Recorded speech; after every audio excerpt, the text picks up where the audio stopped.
We're gonna hope things are working, okay? Listen, the Wi-Fi's been struggling, but I finally, what I did is I just bit the bullet, and I finally just got the upgraded Restream thing, which means now I can stream with just like, you know, one upload stream rather than like the 4 I had before. I just have 2 because I have the main one and I have YouTube Shorts. So technically it might be a little bit more delayed, but in reality it's probably a little bit less delayed because previously, the past few days when my Wi-Fi being fucky, when I would stream to all the platforms at once, it would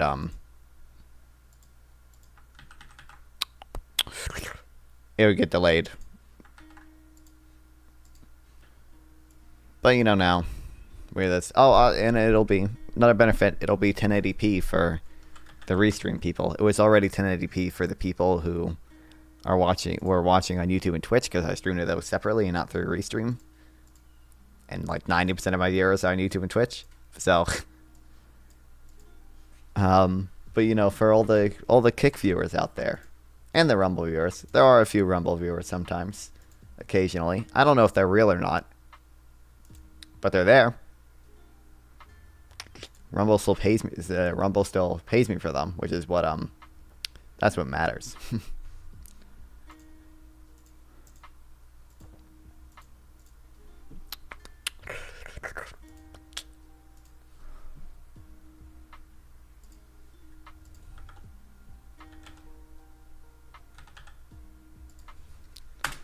Okay, I think we're good. I got my Celsius today. I think it's probably my mom's Celsius, really, but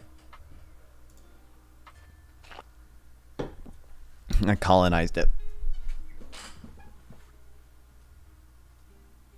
Okay, I think everything's good. I also messed with some of my Wi-Fi routers. Celsius sponsorship, true. But, you know, I think that, I don't know, I'll probably just have to stick with the upgraded Restream thing. But, you know, whatever. I'm at work, entertain me, Twitch man. The stream just started. Also, it's going to be a boring stream today. You know what we're doing today? It's in the title. We're doing Econ reading today, okay? I got the reaction content out of the way. And I was also just lazy, and I didn't react to everything I wanted to react to. So there's Piers Morgan videos that I will never. I'll donate 5 for no Econ. I have not. My entire stream, the stream revolves around this. I don't have like a backup plan. I don't know like what else I'm gonna do.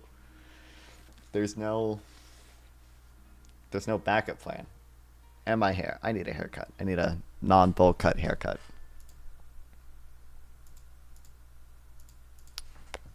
But I think we're good.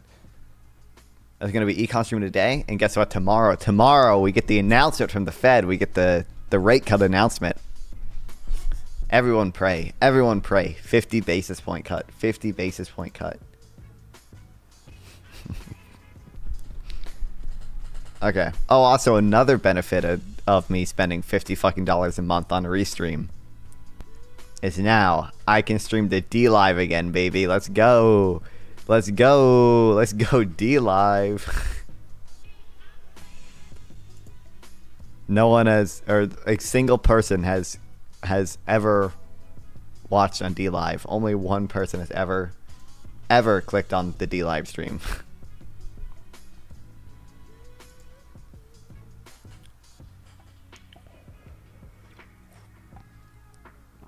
I got a permit to go film a change your mind type podcast on a campus. Would you be down to film? Yeah. You'd have to drive me.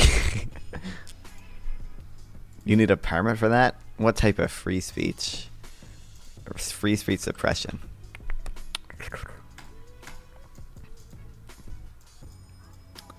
I know, right? Okay, Lebanon to Latvia. Oh, speak Lebanon. What a topical country placement. Country target. I guess it's technically a starting point, but I'm doing it backwards because it's easier. Georgia, Turkey, Syria.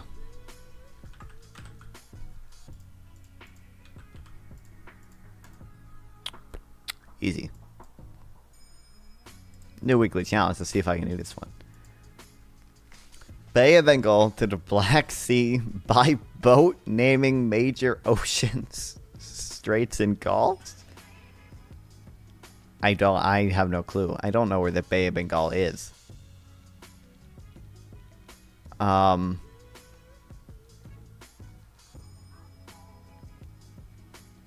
still don't know. Does the Black Sea connect to the ocean outside or through the Mediterranean? Do I have to go through the Mediterranean? I do. I don't know what sea is in between here.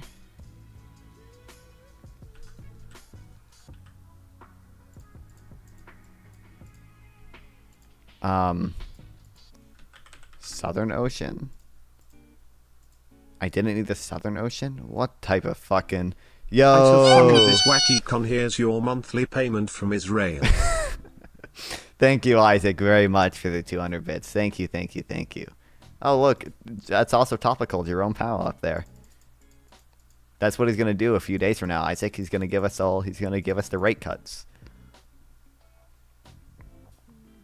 Would have been more if no econ. Valid. I don't know. Does the Pacific Ocean... Oh no, I messed up, guy. They didn't decide it for this. What caused the explosions? Battery explosions are planted in pagers? I don't think we know yet. Oh, I just needed the Indian Ocean? Oh, the Indian Ocean is way bigger than I thought it was.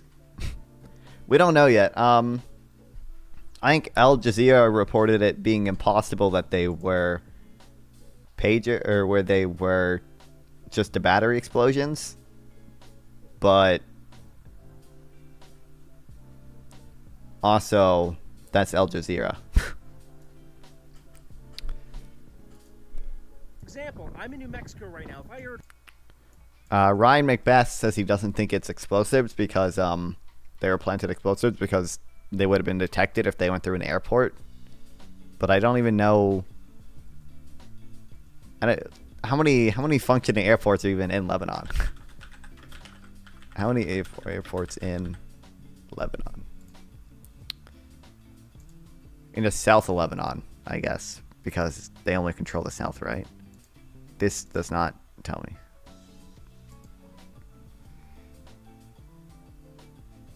There's only one public airport. I guess the military didn't know about it, though, so they would probably still check. Actually, I don't know if they would, if the military would. If in the military airports they fucking scan people. They probably do. But Hezbollah doesn't even control Beirut, do they? Hezbollah control.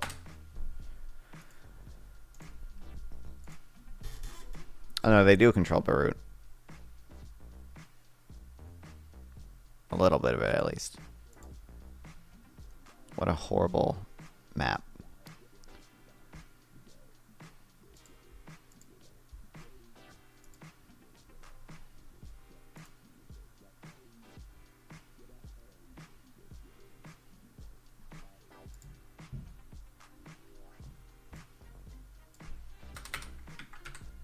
Does Hezbollah control Beirut?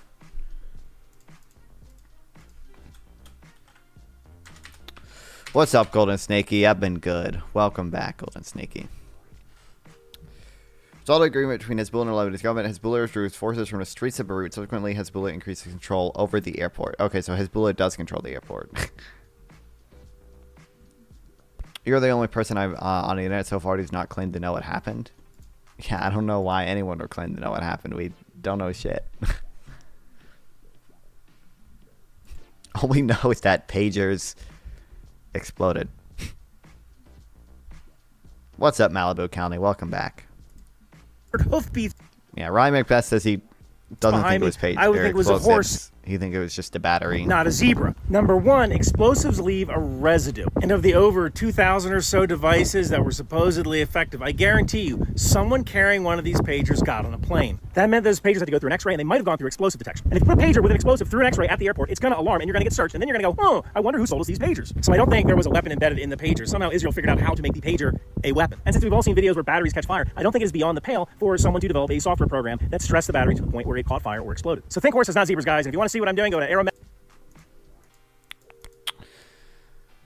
But then there was this. I was linked.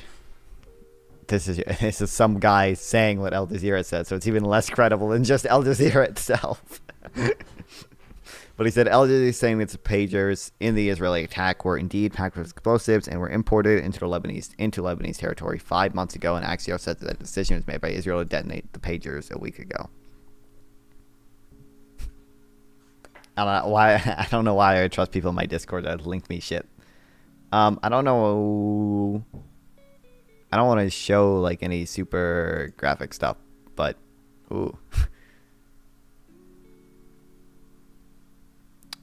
Hamas was target of same type of attack, but it foiled years ago. Target? You mean target? That's what you meant. I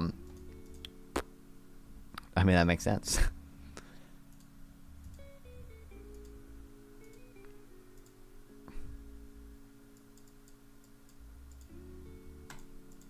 Cambodia to the Sahichin Glacier. Okay, wait. I remember it borders Pakistan on one side. Does it border China as well? Hopefully?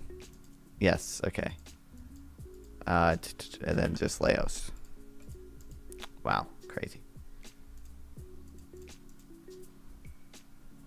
I don't think we really know exactly what happened yet.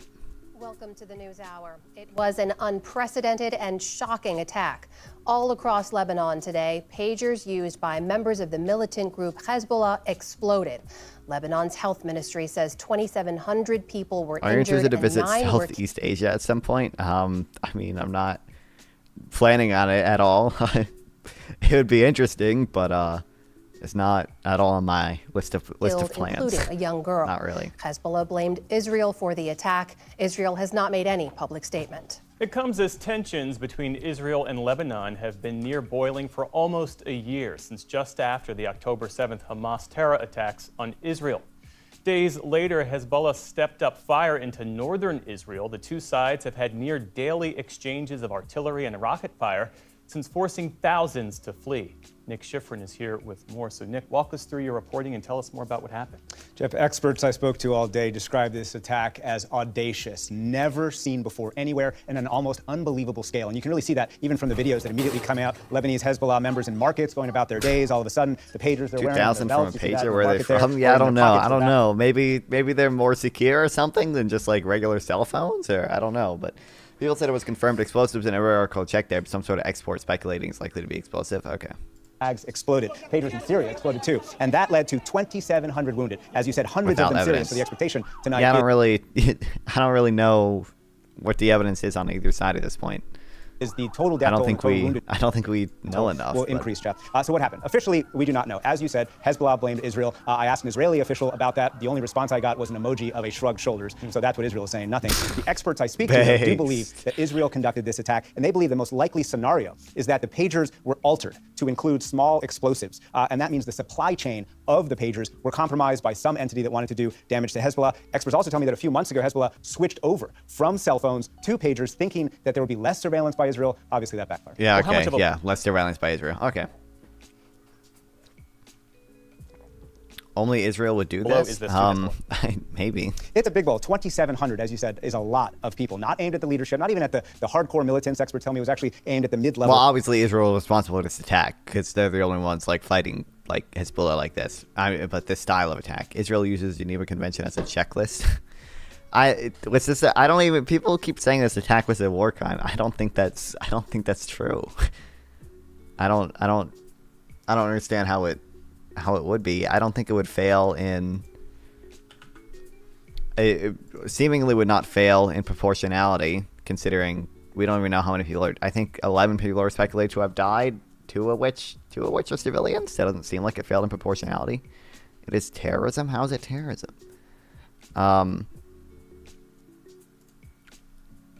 like, what was the alternative to this? Like airstrikes? Do you guys think airstrikes would kill less people? Like, what? This seems like it'd be like the most, like the way to minimize civilian casualty to least is like blowing up like small explosives on people who are members of Hezbollah.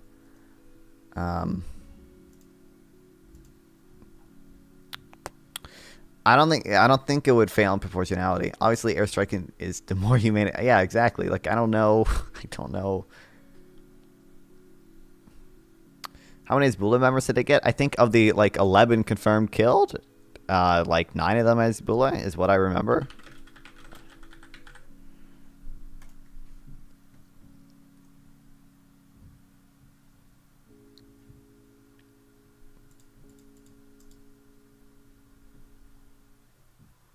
I don't see why it would. It definitely.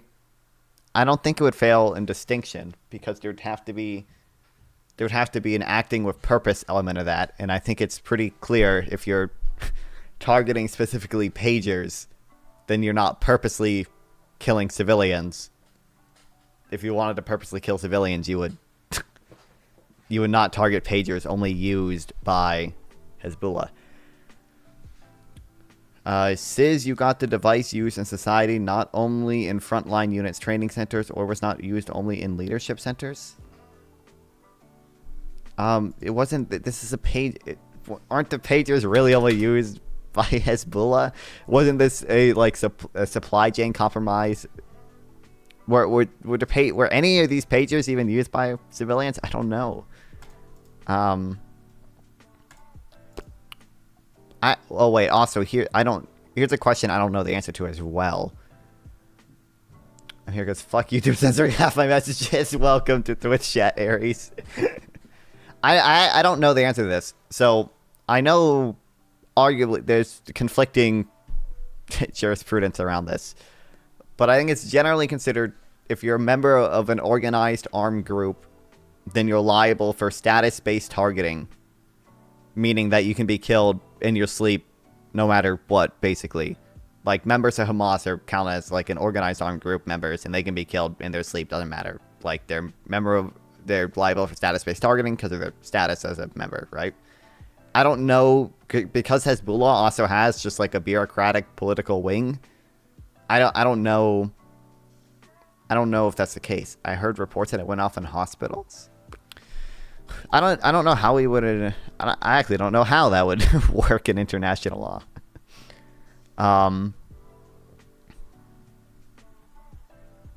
Car crashes people at schools, offices. It was used in public places. Yeah, you can. Again, we should actually look up is Hezbollah organized armed group under IHL.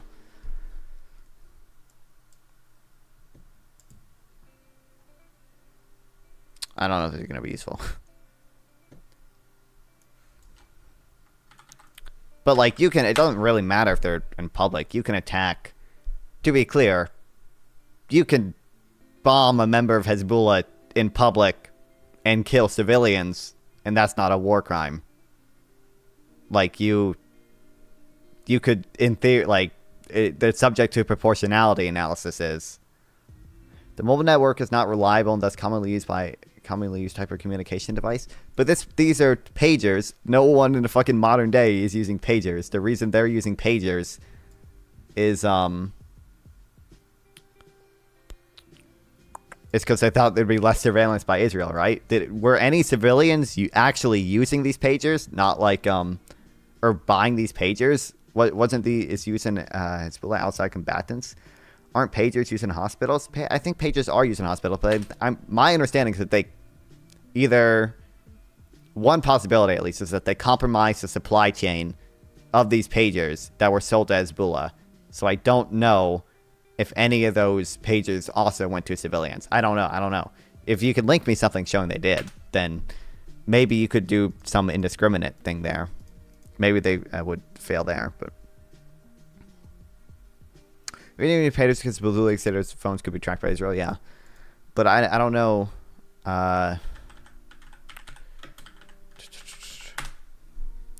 think pagers are big in India. Thanks for the follow, Aries. Yep, thanks, dude. Welcome to Twitch. They don't censor you, but you do have to deal with ads. There might be ads on YouTube too that is not nearly as common, and they don't give me money. Well, actually, we were pretty close to being monetized on YouTube. I think I'm like 300 watch hours away, so that's cool. You ever seen one in real life? What, a pager? Pagers are before my time. Killed at least 9 people, including a young girl. At least 200 wounded. Israel declined to comment. I don't think these pagers were at all used by civilians, though. I think the death of, like, the girl was just from someone standing next to the person. I think, at least. I don't know.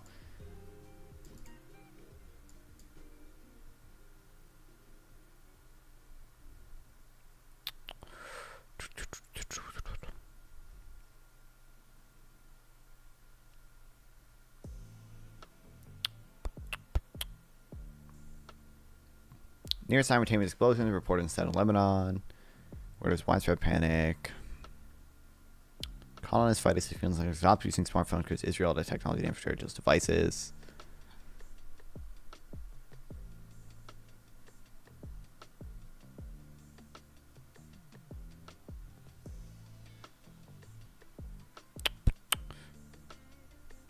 Yeah, I don't know. I think this is a very yeah, it's definitely more humane than airstrikes, but there's a you'd have to make that, you'd have to somehow make a, fuck, I wish I remembered more of the international law. Shit, now I don't know, I forgot it. Usually there are 2 ways you can fail with an attack. You can fail in distinction or proportionality. I don't think there's any argument for this failing in distinction, because in order to fail in distinction, you have to be acting with the purpose, not just the knowledge or not recklessness, but with purpose to kill civilians. So your goal has to be to kill civilians and not accidentally killing civilians because you did an attack recklessly, or knowingly killing civilians because you anticipated that this civilian would be collateral damage in some type of strike. I don't think there's any argument for it failing in distinction. In proportionality, I don't know. I would guess not. Or proportionality includes indiscriminate attacks, basically, because indiscriminate just means it doesn't discriminate between military and civilian targets, which has more to do with proportionality than it does with distinction, because again, with distinction, you have to be acting with purpose, not just recklessness. Indiscriminate attacks are basically recklessness. They're dolus eventialis level of intent.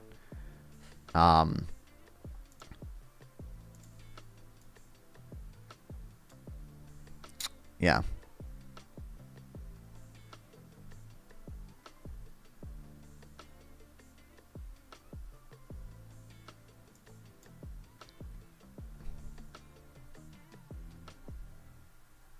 But I feel like at worst, this would be a dolus indirectus level intent. You're just acting with knowledge that some civilians would be harmed. Okay, it's gonna lag super hard.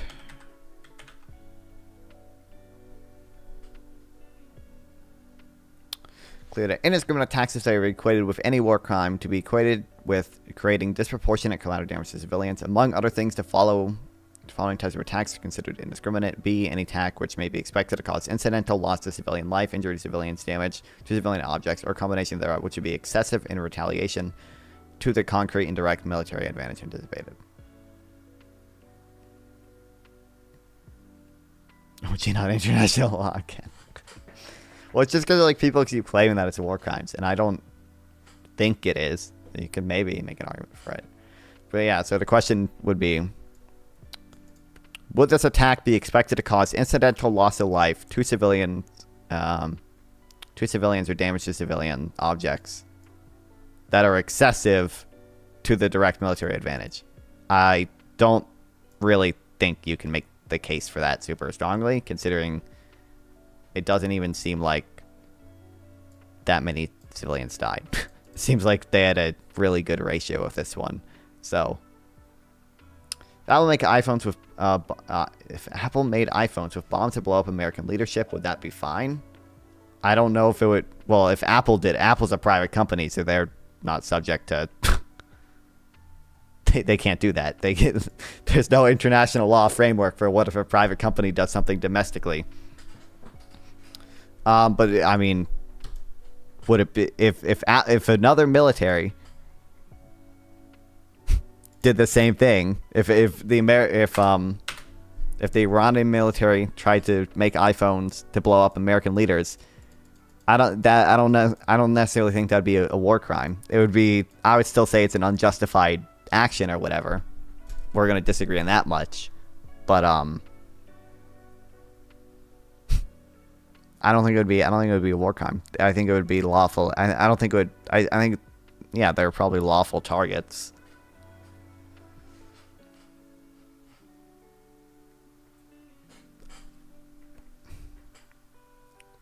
Yeah, or I mean, maybe it would be a violation of use ad bellum, the cause for war, or the right to war. Iran probably, you could argue, Iran doesn't have the right to war with us, but the conduct in war, the use ad bellum, or the use ad bello, is one of those two, would not be illegal. I think it's a war crime, but Israel's response and X are really worrying.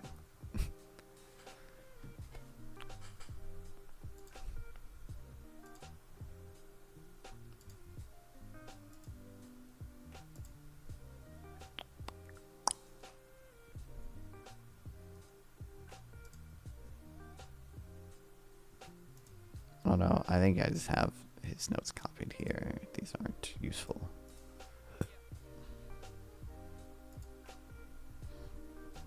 I don't know. I'm sure there'll be legal analysis a legal analysis of it we can read in a week on from the LeBaire West Point.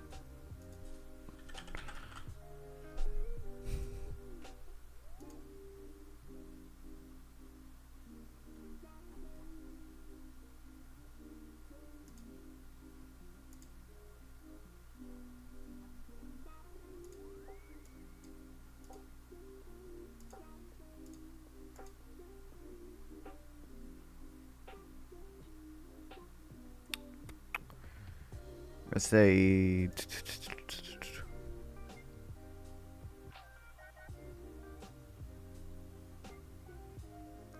yeah, I'm sure there'll be something here soon.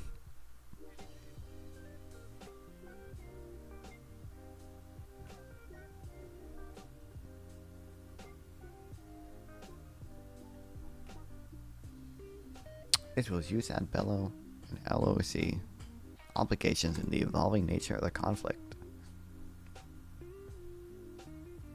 Okay, use as bellum, I think it's right to war. Yeah, Article 51. Article 51 is the right to war thing. Although Article 51 arguably doesn't even apply. Because it's not two states fighting each other, really. Guys, what one is your favorite? And then use ad bello. Jumbo sauce, Ben, and Nab. I forgot his name, the frog dude. Use in bello? Yeah. Whatever the conduct in war. Use in bello. right conduct in war. Okay. Yeah.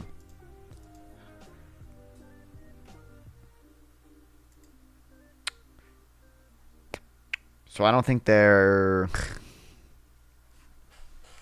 3 weeks ago, Israeli General Yitzhak Barak said Israel will collapse if they don't come into agreement with Hezbollah and Hamas. Now the Israelis confirmed their desire to be destroyed with this terrorist attack on Hezbollah. I mean, I just went over why I don't think it's necessarily an illegal attack or whatever, but like, I don't know. No, you know, he probably doesn't really want to end the war or anything because he probably wants to fucking not be prosecuted for his shit.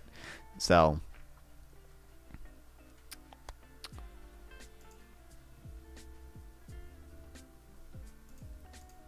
members of Hezbollah. It also means that it affected thousands of families in southern Beirut and southern Lebanon. That will put a lot more pressure on Hezbollah to respond. It's extremely embarrassing, in the words of one expert, a slap in the face to the leaders, demoralizing to supporters, raises real questions, of course, about the group's security. And depending on where these pagers are from, Iranian security as well. You know, Israel recently struck Fuad Shukr. I mean, Lebanon has been attacking Israel since October 8th, right? So that is Hezbollah's number 3 in southern Beirut. And so, again, that just leads to the idea, the feeling among Hezbollah right now that Israel can get anyone, anywhere. Well, as we said, tensions are extremely high, and this follows political announcements by the Israeli government. Put that into context for us. Yeah, the timing here is very interesting. At 5 in the morning, Israel time, Israel's security cabinet released a statement that added a goal to their official war aims in Gaza. Quote, returning the residents of the war securely to their homes, a reference to the 60,000 northern Israelis who've been internally displaced since the October 7th Hamas attack and October the 8th when Hezbollah opened fire. Now that came a few hours after Yoav Gallant, Israel's defense minister, declared that U.S.-led diplomatic efforts to try and de-escalate between Israel... I said Lebanon government, not Hezbollah. Oh, okay. But... Israel and Hezbollah were dead. Well, this was only... The attack was only directed at Hezbollah. It wasn't directed at the other Lebanon government, right? Gallant said, quote, the only way left to return the residents to the north to their homes is via military action. Now, that was a readout of Gallant's meeting with U.S. diplomats that he was meeting. Yeah, the new Trump shooter was not in a BlackRock ad. That was only the old one was. But the new one is a Ukrainian fucking recruiter dude. Yesterday to try and de-escalate tension. Amos Hochstein, who's a special advisor to the president, and a senior advisor, senior administration official, told me that Hochstein's message was this. Hochstein cautioned them that the U.S. does not believe a broader Thanks for the follow, Millian. Welcome to the stream.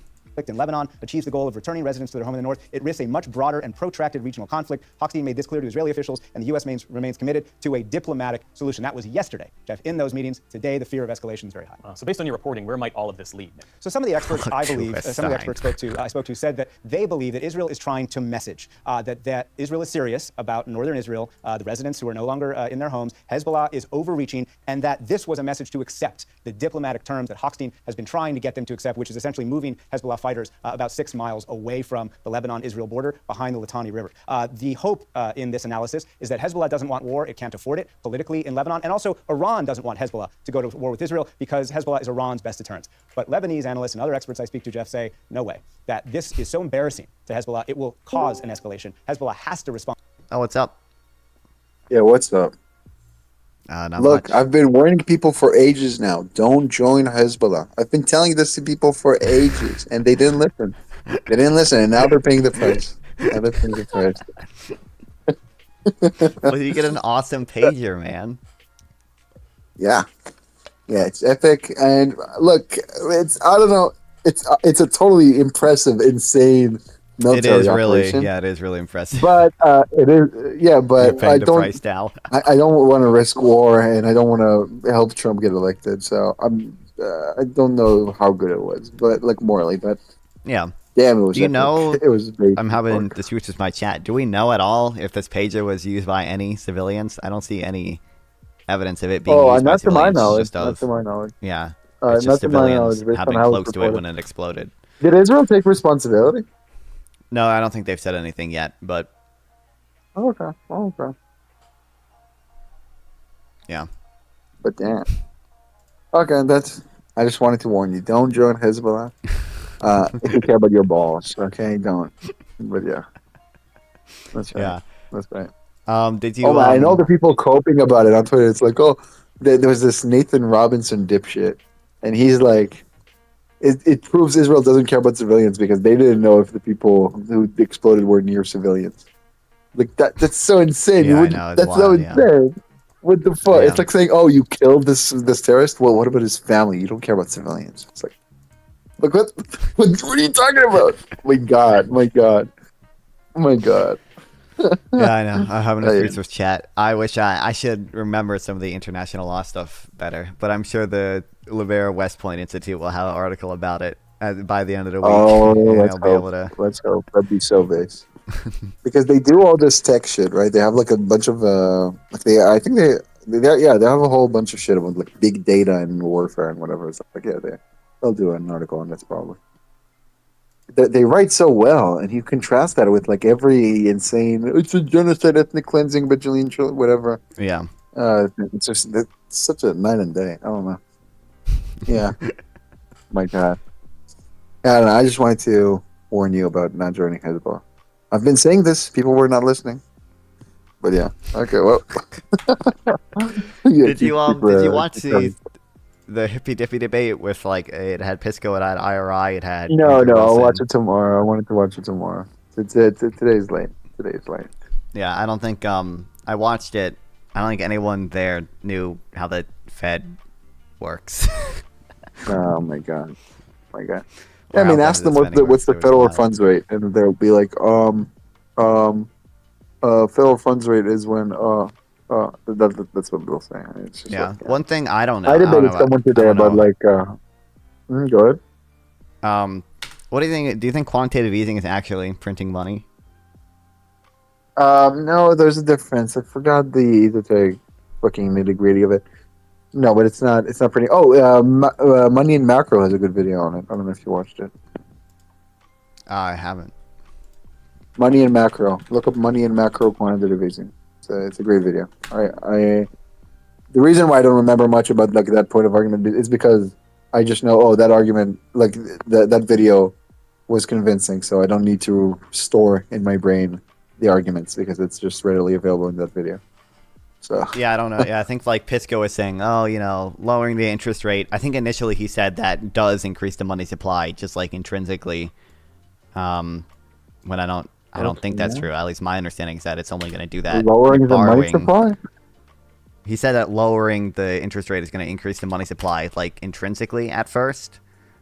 When, at least my understanding is that it's going to increase the velocity borrowing. of money. But Yeah, but won't it but it'll also probably increase borrowing, right? And that's probably gonna increase the money supply.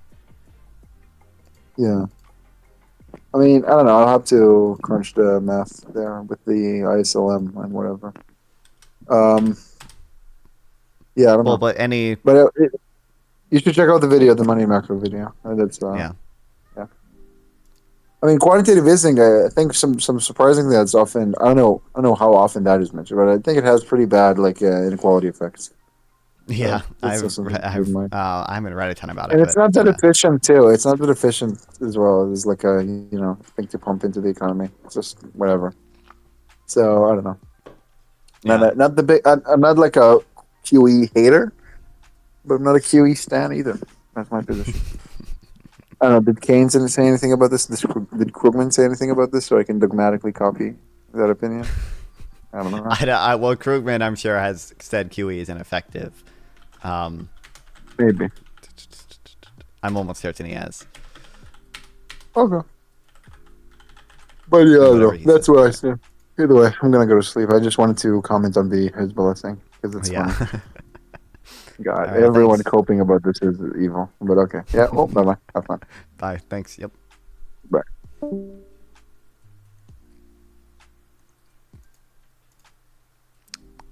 I don't remember exactly what but I think Pisco was saying, lowering the interest rate is going to automatically increase the money supply when like really it'll by proxy increase the money supply usually because borrowing is going to increase and that added the loans are going to increase the money supply because banks create credit when they give out loans in theory potentially. Who knows? We'll read credit creation theory shit at some point versus fractional reserve theory shit. We'll see. We'll have to pick a side on that. Money printing, the most taboo subject in economics. But if we are to believe in much of the media, this is what has been the new normal. After all, it has been going on for a long time now in America, Europe, and Japan. These central bankers just changed the name to quantitative easing, or QE for short. No wonder so many YouTubers are predicting the demise of the dollar, the return of hyperinflation, and basically the end of the world. Even though central bankers have been doing this for years now, and we really haven't seen a lot of inflation. Hi, I'm Yuri, and in this video I will not only refute the simplistic view that QE is money printing, I will also tell you exactly how quantitative easing is different from money printing. So keep watching this video. I don't think I have any good place to put this, and also I'm noticing I have 2 free trade things. Now let's make a new one. QE.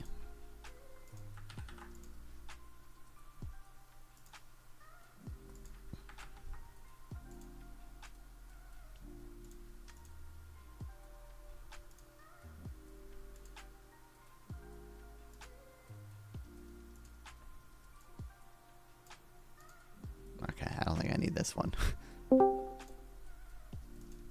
Sorry. I just have to scold you. Why do you not organize your Notion? Why do you create a page for topics and instead of like having, a meta topic? Like I have like. I mean, I do that for some and things. Science and whatnot. I mean, you can see I have like.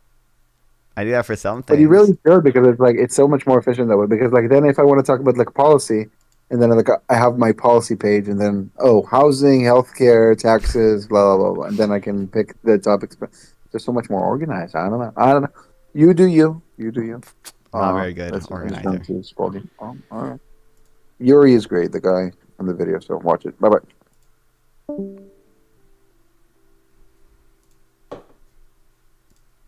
Okay, I don't need this free trade one. How do I delete this free trade? Move to trash.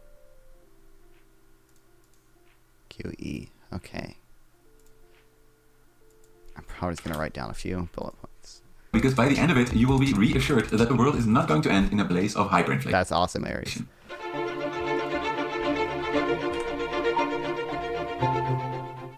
Okay.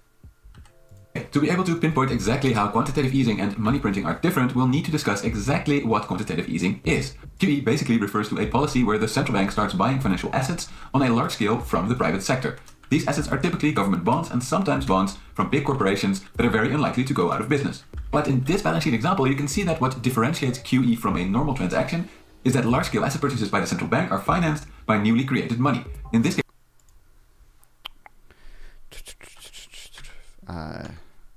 Financed by new money.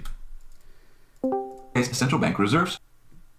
Yeah. Also, wait, maybe I'm wrong, but he's talking about it like not being money printing. But did Pisco talk about like money printing or money supply? Like because there's like hard money and like the money supply. Well, Rob Noor was what Rob in response. Rob Noor was saying, well, the interest rate is not going to increase the money supply at all, but a decision to print money is made separately from that. I think he was referring to quantitative easing, but I don't know. He didn't really specify. I mean, if you print more money. Okay. I just know this video was addressing like QE being money printing, but I don't know about like money supply broadly. I mean, you can just maybe look it up. I don't know, but the video is still good. I don't know. I watched it like 2 years ago or whenever it came out. Yeah, bye bye. Years ago, yeah. For real this time because I'm gonna go to sleep. Bye bye. Damn. Wait, why can I not leave? Why does it not let me? What the fuck? I'll just join another VC somewhere else. Yeah, bye bye. Where reserves are basically digital accounts that private banks have at the central bank and in use to pay each other.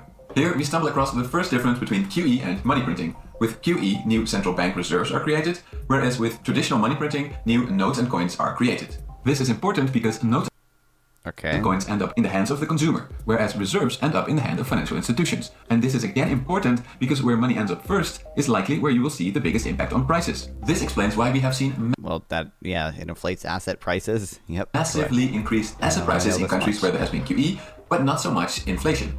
But this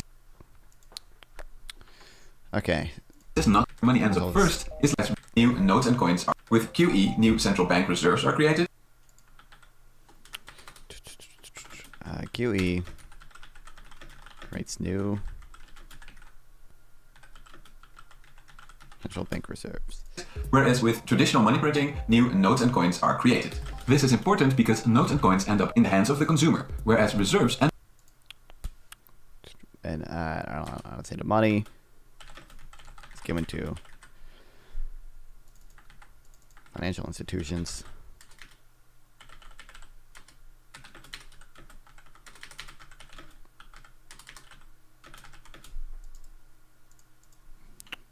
Alright, QE inflates asset prices more than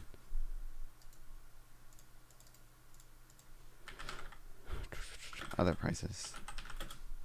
End up in the hand of financial institutions. And this is again important because where money ends up first is likely where you will see the biggest impact on prices. This explains why we have seen massively increased asset prices in countries where there has been QE, but not so much inflation. But this is not the whole story of QE. While the central bank creates reserves, it also takes something out of the economy, namely bonds. This is important because bonds are actually used as money in large parts of the financial sector. And this brings us to the second key difference between QE and money printing. With money printing, the government spends more money into the economy, but with QE, this doesn't have to be the case. If the government doesn't simultaneously increase its spending, the central bank merely inserts one money instrument while taking out another. To make this point more clearly, check out my visualization of the monetary system, which I covered in depth in another video. If you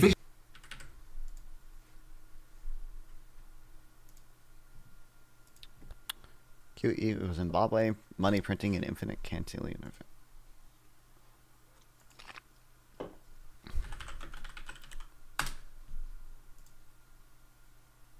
simultaneously increase its spending, the central bank merely inserts one money instrument while taking out another. To make this point more clearly, check out my visualization of the monetary system, which I covered in depth in another video.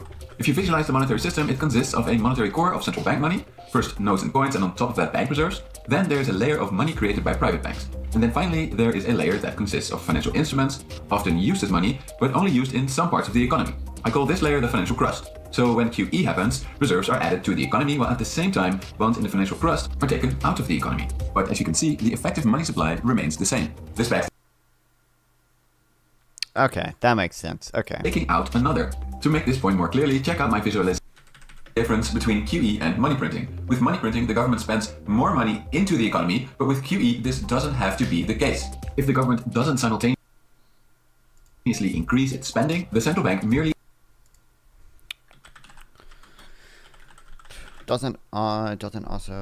doesn't increase spending. QE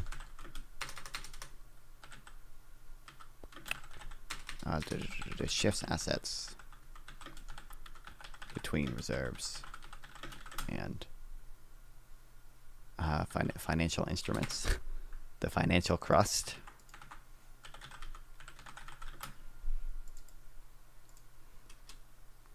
insert money, first notes and coins, and on top of that bank reserves. Then there's a layer of money created by private banks. And then finally, there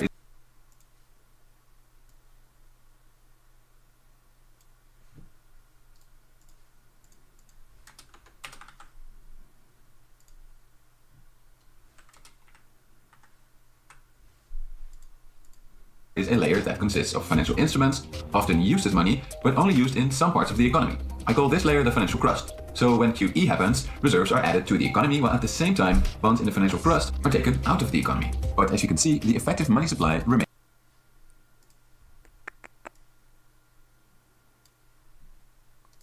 It's not an even figure at all, but whatever. the same. This begs the question, if the effective money supply is not changed, then why bother with quantitative easing at all? Well, first, it is important to realize that reserves are more liquid than bonds and can be directly exchanged for cash with the central bank. So when there's a crisis, So effective money supply isn't changed, but liquidity is increased.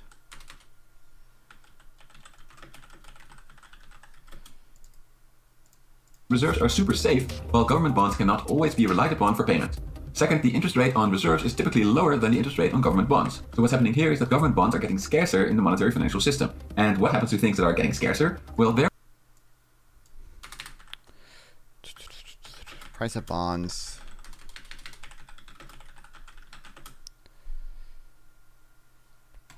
I wrote is changed. What? Oh. Oops. Thanks, sample. their price goes up, of course. And confusingly with bonds, if their price goes up, this means that their interest rate goes down. And since central bankers already control interest rates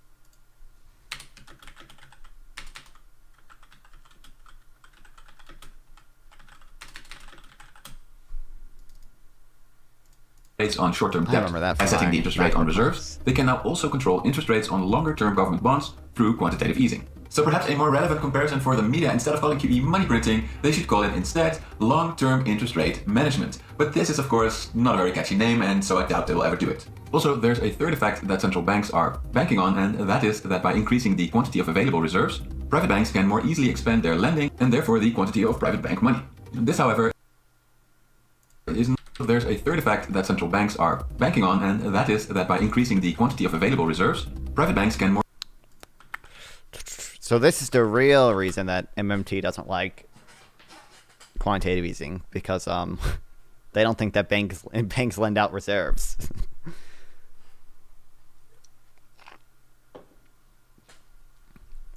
more easily expand their lending and therefore the quantity of private bank money. This, however, is not guaranteed to happen, since bank lending also depends on people being willing to borrow. But more on that in my video on bank money creation, linked in the top right corner of the screen. And finally, by performing QE, central bankers have made government borrowing cheaper by lowering interest rates. This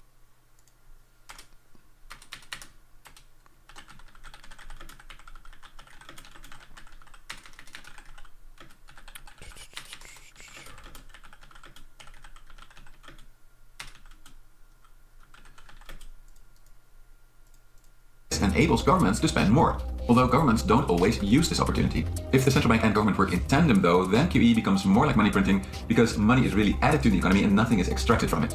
Okay, so that was a crash course on quantitative easing. It's about... Crazy. Where's that? Where's the Warren Melzer video?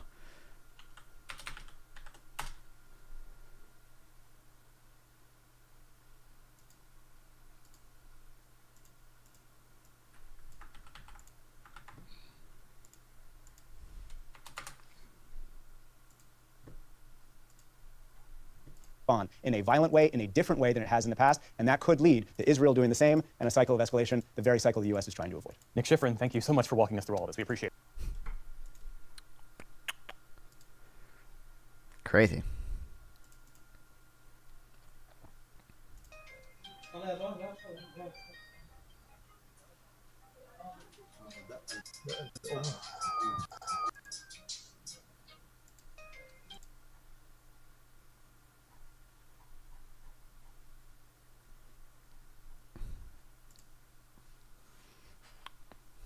I'm trying to think what...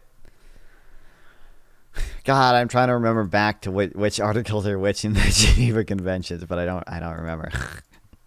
I think Article 48 is proportionality, and Article 50 is distinction, or something like that. Article 51... Okay, Article 51 is proportionality. Article 48 is duty to warn. Damn.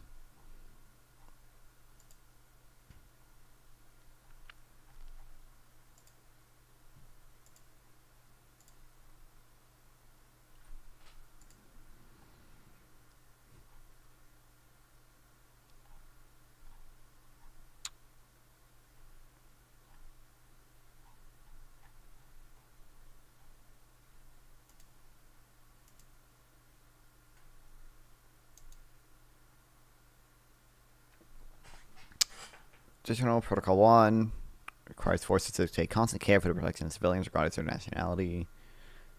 Article 13 refers to the whole conflict.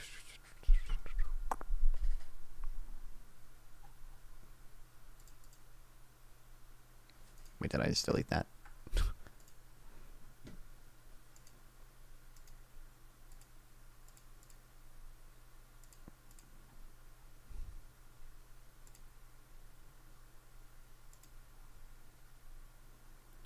Distinction. The failure of an adversary to distinguish between military and civilian objects does not result in the increased burden for the attacker to discriminate in conducting attacks against the enemy. This is because no party should be able to gain a military advantage by violating IHL, so as to not encourage violations. Commanders must take feasible precautions to verify that individuals or objects being attacked are military in nature, but this does not require that they do everything possible. The fact that Hamas operatives operate out of civilian structures mitigates the assumptions that civilian structures are civilian. Okay, well. So Israel just has to meet a feasible precautions standard. for blowing up a bunch of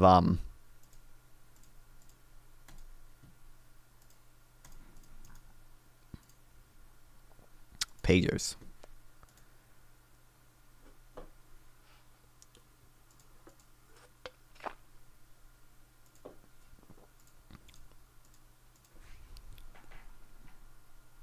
Oh, I was going to ask Perplexity.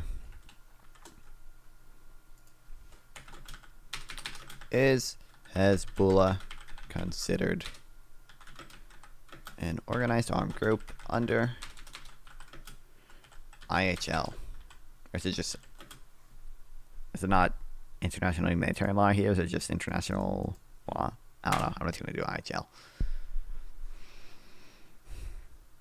Differing views of Hezbollah classification under IHL. Generally considered to be an organized armed group under IHL rather than a state armed force. As an organized armed group, Hezbollah is bound to conduct hostilities in compliance with customary international laws and Common Article 3 of the Geneva Conventions. Hezbollah is described as an organized political Islamist group based in Lebanon with a military and civilian arm. The mixed nature of both a political and militant group complicates classification. There's debate over whether the conflict between Hezbollah should be considered as international or non-international, which is not relevant for a lot of things because a lot of these customary international law things that people claim they're violating apply whether the conflict is international or non-international. As a OAG, Hezbollah members do not have combatant immunity or prisoner of war status if captured. Yeah. However, they must still be treated humanely.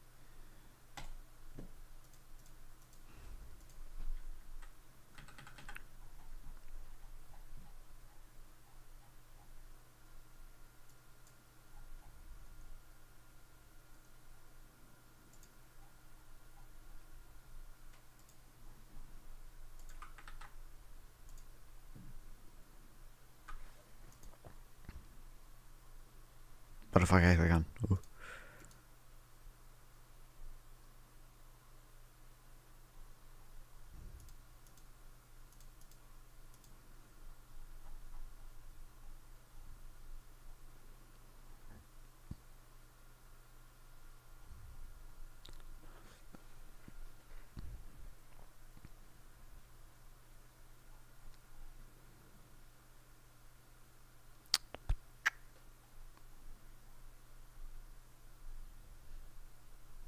Classification Hezbollah.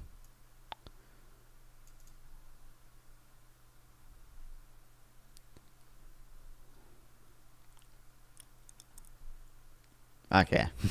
Well, the answer is there's no clear answer, but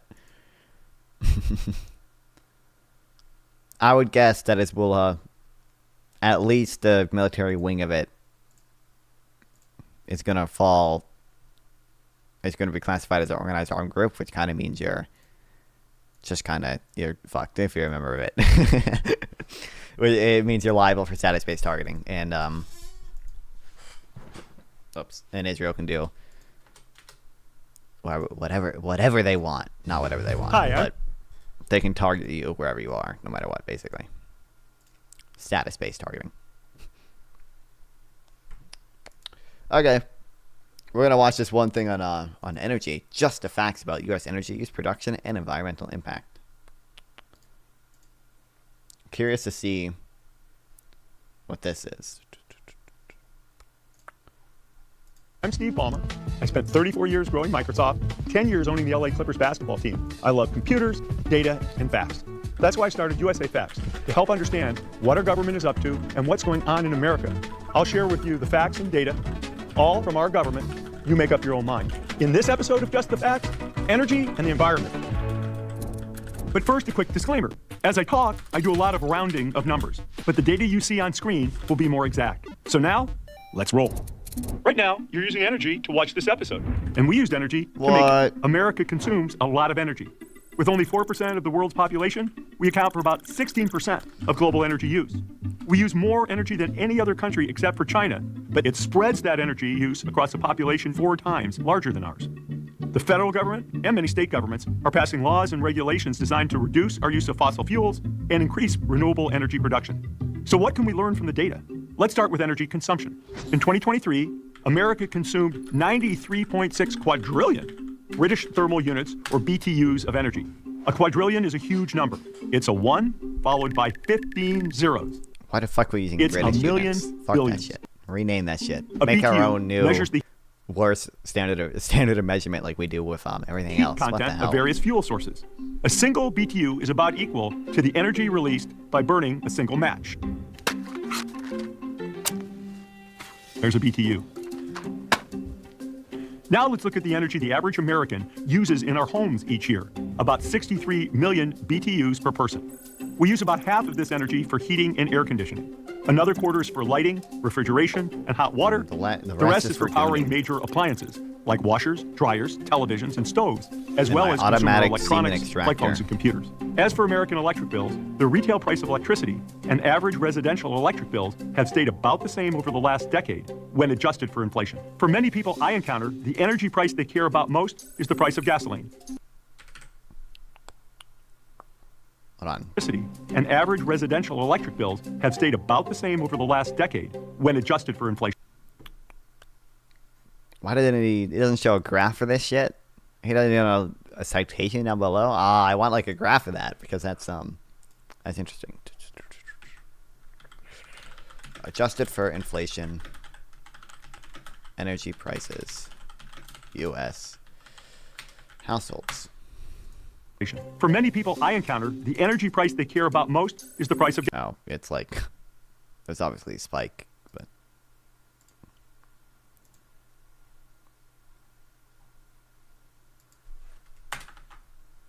gasoline, which cost $3.52 a gallon on average in 2023.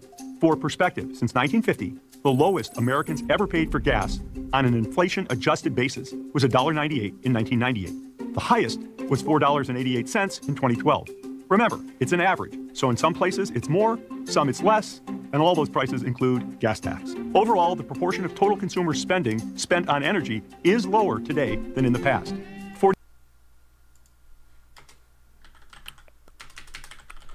portion of income spent on energy is lower in the past. I want a graph on that. Show a graph. 30 years ago, total energy costs accounted for 8% of all consumers. It's not a graph. I want a what's this type of graph called? I don't remember.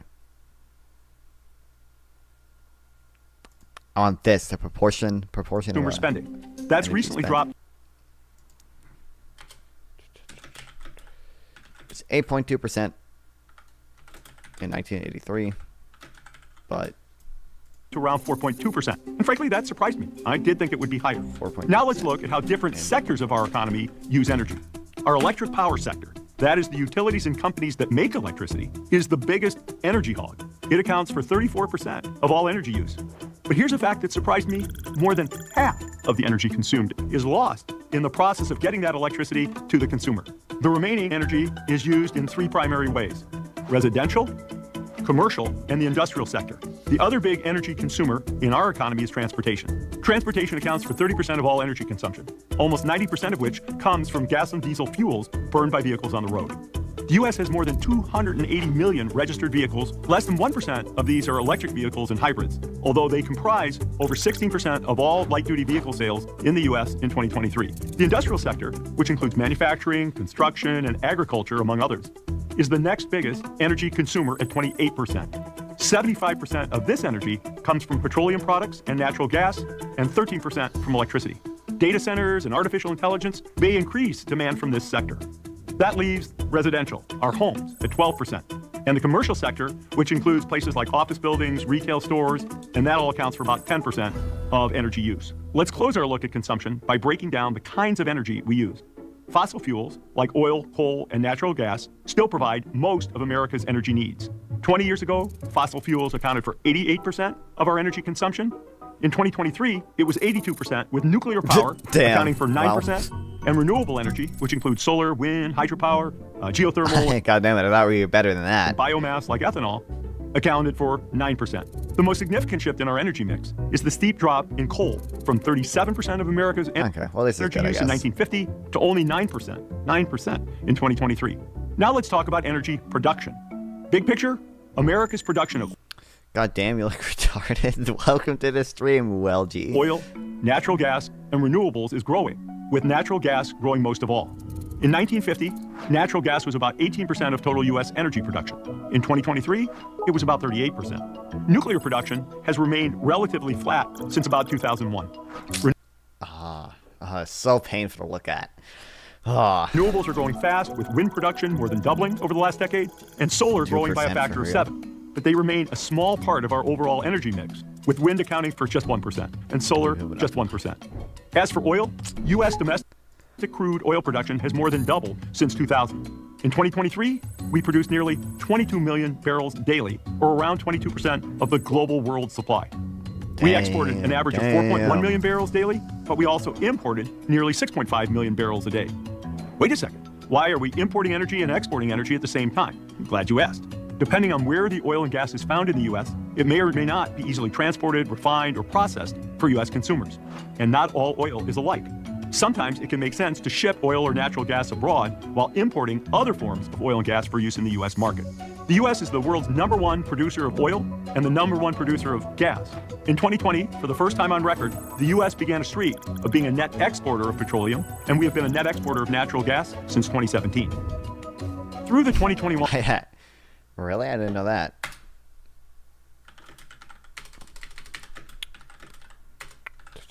We have a net exporter of... You so ugly your mom had to tie a pork chop around your neck to get the dog to play with you. Nice one, Inflation dude. Reduction Act. Well, guess what? Yo mama is so stupid, she thought Twitter was social media. The U.S. government now offers an array of tax credits to incentivize the production of Yo mama is so stupid. If she was an Oreo, Xbox Live. Have you guys seen that video? Yo mama, Xbox Live. Basically, there was like a joke. Was the Keystone XL pipeline ever in use? No, it was never. It was never built. Or at least one of them wasn't built. I honestly don't. I'll research it later. There was like this joke where got him. People would edit Yo Mama clips to make the punchline Xbox Live every time. I'm getting an ad. Damn. And for whatever reason, when Yo Mama, with the official Yo Mama channel hopped on the trend, what they did is they would take a random setup and like a random middle thing and always make the end of it Xbox Live. I don't know why they didn't just take the regular setups and switch it out for Xbox Live. I think it's this. She's the reason or not. It turned into stupid.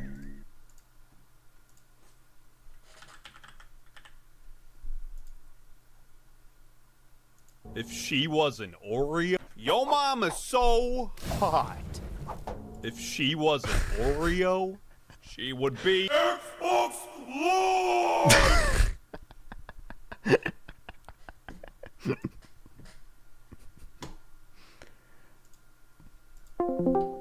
Hey Zach, I hit it. Yeah. Yo mama, so hot. If she was an Oreo, Xbox the other one. Live. Now the other one's too close to the ground. Xbox Live. You got Zach, you gotta fucking shoot them, fucked, man. dude. Yo mama's so mixed race. Zach, we gotta shoot them, man. I have two health. Oh my god. What? My mama's so mixed race. What an incredible one, man. I didn't even finish it. You finish it. What's the punchline? Well, Xbox there was a Live. really gigantic. There was a really gigantic What? thing of thunder right there. So Yo let that mama's finish so it. mixed race. One direction Xbox went Live. the other direction. Yeah. That's bad.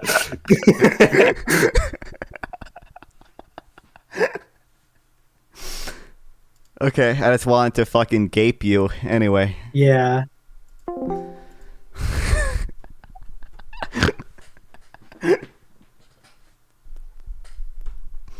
Chad, don't clip that. Yo, mama's so racially impure. renewable energies, and the adoption of more electric vehicles. And many states have passed rules requiring their utilities to produce more electricity from renewable sources. Shifting gears, let's talk about the environment. Let's start with good news. Air pollution levels across the United States are improving. In the last 5 years, major U.S. cities have had 2/3 fewer. Damn, no way. They watched the Unlearning Economics video. Unhealthy air quality all the way back in 2000 days than we did 2 decades ago. Fantastic. What about water? Well, you may have read news stories about drought conditions in certain parts of the U.S., but nationally at least, the previous 50 years have generally been wetter than average. In the last century, the worst periods of drought in the U.S. were the 1930s and 1950s. The U.S. is seeing more natural disasters that cost over $1 billion of damage, even after adjusting for inflation. There have been 39 such disasters between 2023 and 2024, which is more than there were from 1980 to 1990 in total. Data shows that the planet is experiencing higher temperatures. The Earth's average land and ocean surface temperature in 2023 set a record at 2.12 degrees Fahrenheit, above the average of the last 100 years. Global sea levels have risen 8 to 9 inches since 1880. The rate in the previous 3 decades is nearly double that of the last century.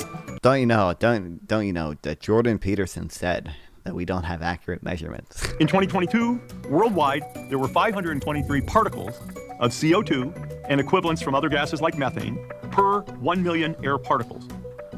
That number was only 388 in 1979, increased to 461 in 2004, and then 478 in 2010.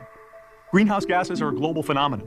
America's annual greenhouse gas emissions increased throughout the 90s, but peaked in 2007, and actually had declined by 16% by 2022 to about 6.3 million metric tons, which is the equivalent of nearly 20 Empire State Buildings.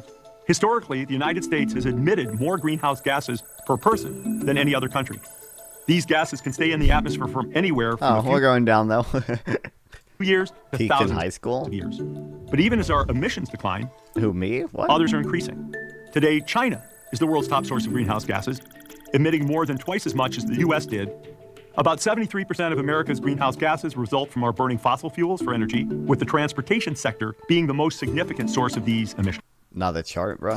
Fossil fuels are increasing gases per person than any other country. These gases can stay in the atmosphere from anywhere, as did.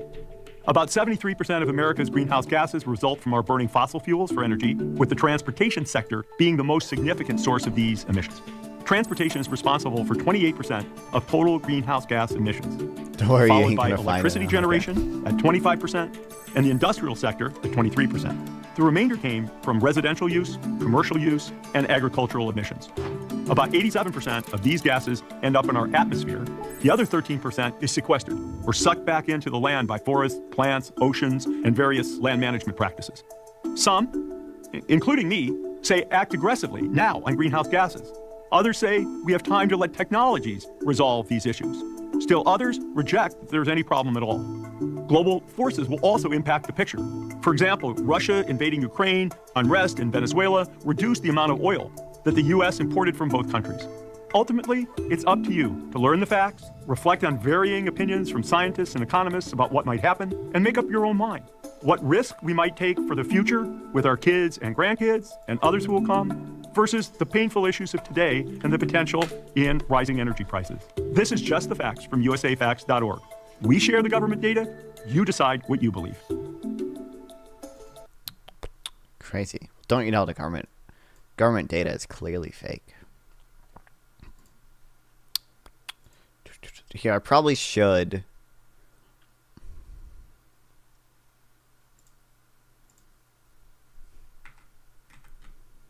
I don't know why I made one for the documents case and not the other cases. Oh, really, Notion? Are you not going to let me? Well, if I make an energy page, should I make it? I don't know if I should make it in. I feel like I'll make it in this one.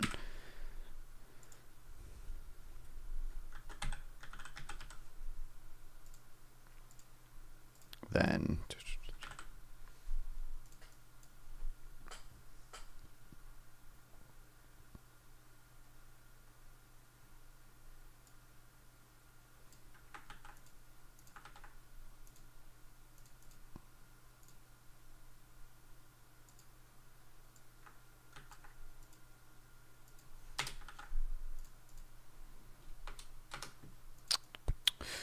See if I can find graphs.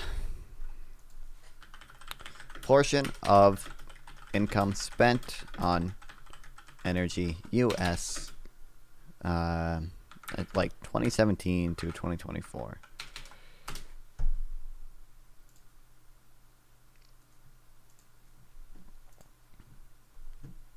Oh hell yeah. This is 2021. Right when Biden took office.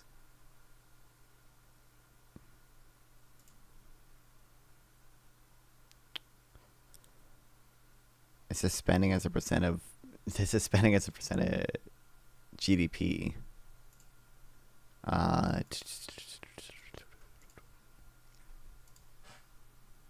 Is this only in Nebraska? This is from Nebraska.gov. Nebraskans spent, yeah, okay, yeah, so.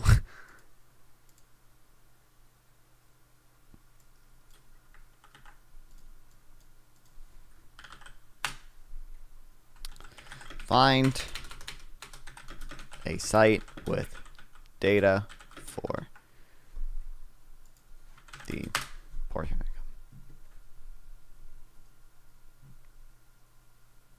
There isn't a single comprehensive source that there. Okay, fire. Department of Low Income Affordability Tool provides data on energy per will to find a percentage gross household income. This is what I want. Thanks. Well, it doesn't give a single national figure that offers the following insights. Oh, so why does it break it down for low income? Who gives a? I want aggregates. I don't really care about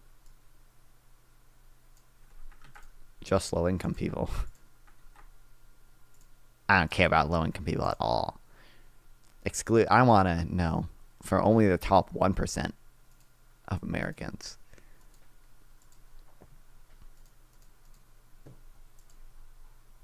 Okay, well, where's the actual data? The national average energy burden for low-income households was defined as 0 to 80% of area median income is 6%. 3 times higher for non-low-income households. Estimated 2% energy burden. Some areas, depending on location, income, energy burden can be as higher than 30. Where the fuck are people spending 30% of their income on energy?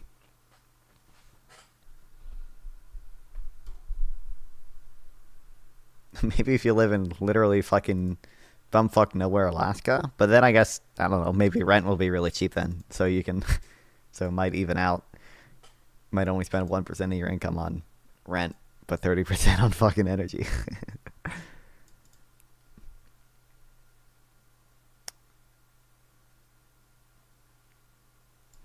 This only goes up to 2020. I want to see basically if there's data on how much the percent energy burden, percent income was under Trump and then under Biden. But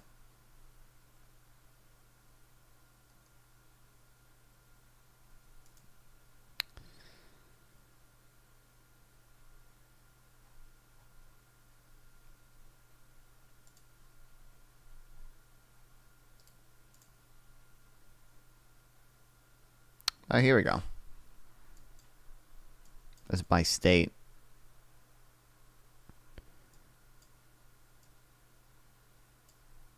Why does it? Okay, if I zoom out.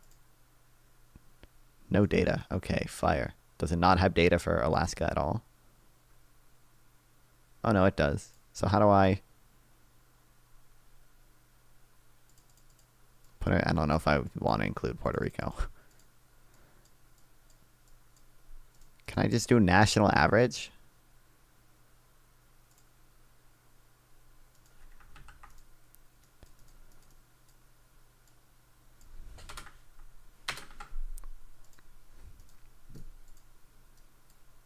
Fuck.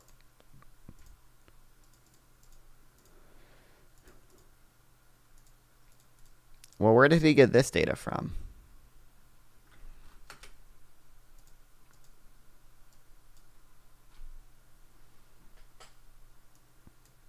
U.S. residential electricity prices, inflation adjusted, and nominal prices from the EIA. Let me turn the music back on. Oh, also, I guess I can have this so you guys can see Subway Surfers too.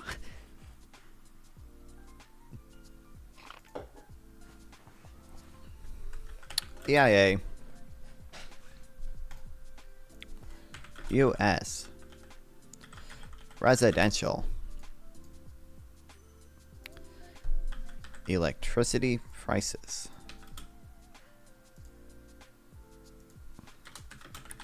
Inflation. Adjusted and nominal price. Prices with change. Prices with change in prices and inflation rates.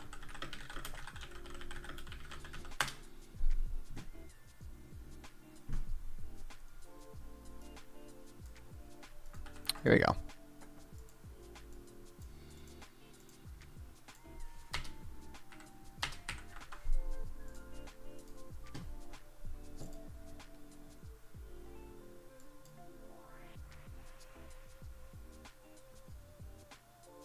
So it's basically flat. It actually fell a little. It went up a little bit in 2022, then fell a little in 2023.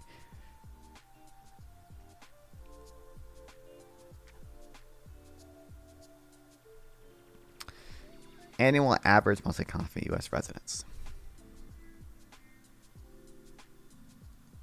Growth rate was slower than inflation, which was 4.1%.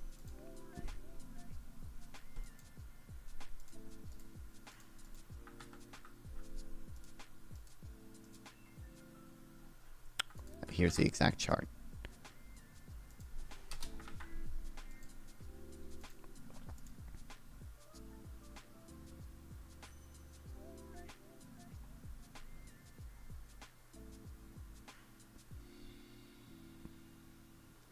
Oh, you know, I guess the average is going to be, because obviously energy sees deflation sometimes.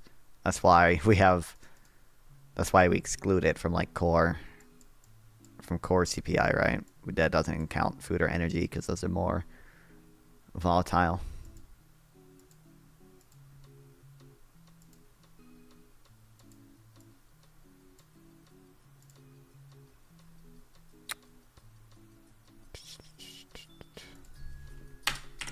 Okay, so we'll have like toggle heading 3, and we'll have like energy cost. Don't really need that.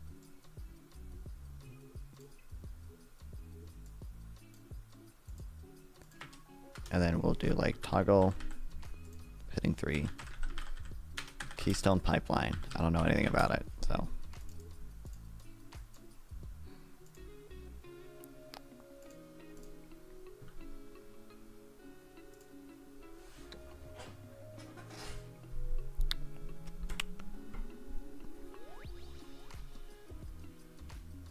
And I'll probably also make one.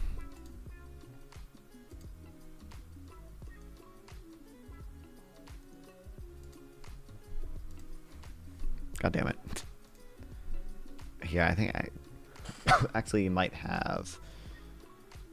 I have this, but this is for like a video I want to make, not like a notes page. So we'll do Trump and inflation.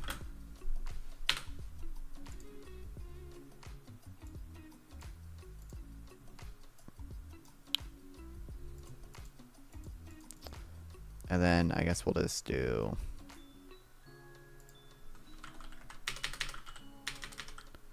Trump econ policy.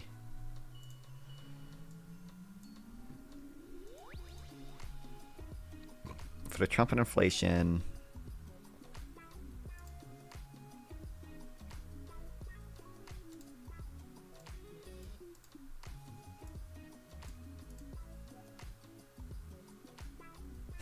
don't need this.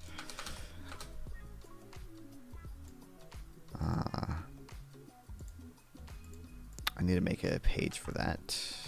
We'll add this.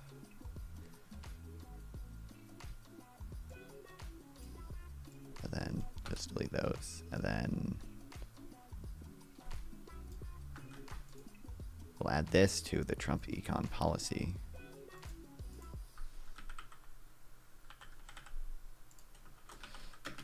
Tax cuts.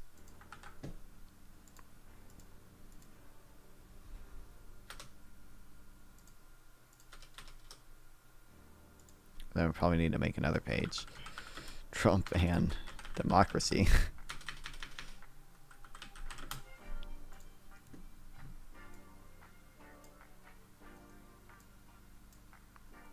One, Trump isn't on the side of globalists. Two, reread one. Good one, Mason Wells. Globalism is pretty based, so.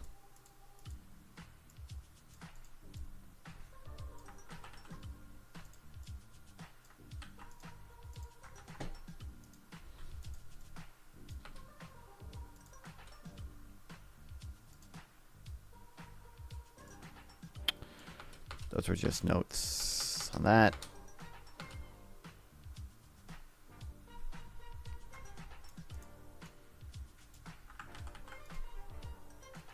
We'll add these to Trump econ policy as well.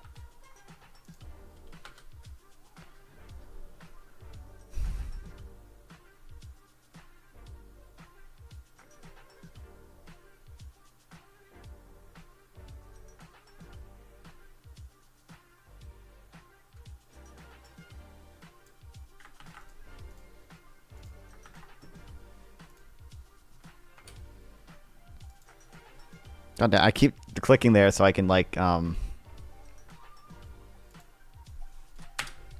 to separate these. Doesn't work. Doesn't work ever. These should go here. And then we already have a page for immigration, which really I guess I should put there.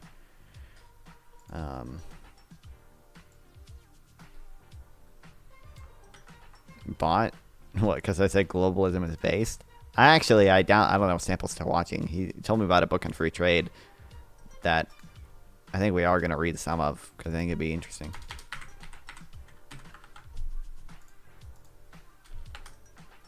Mason, do you know what comparative advantage is?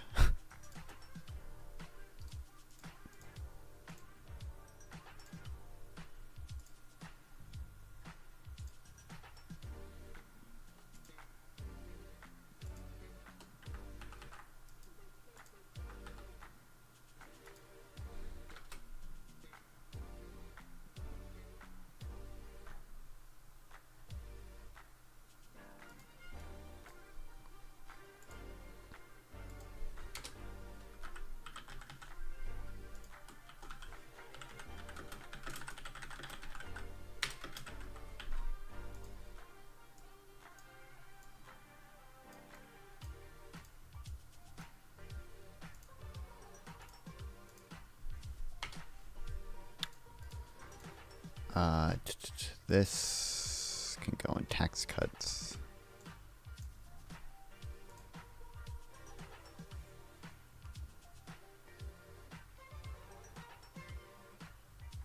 So can that.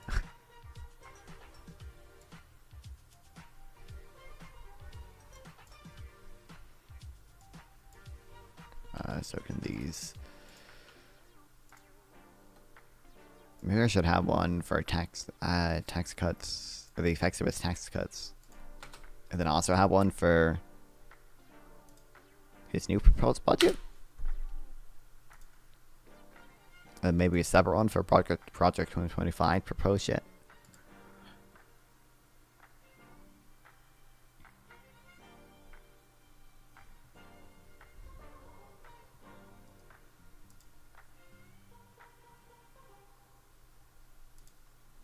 Okay, so I don't think I need this. This I can just have up here. That is in there. That is there.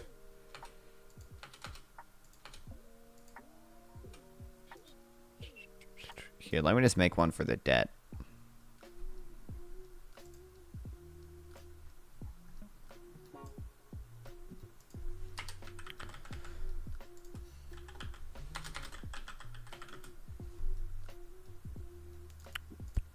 Also, stream is not lagging at all, which is really good. Of course, Restream is gonna have it be a little bit more delayed, but looks like the trade-off is probably worth it. Not considering the money I spent.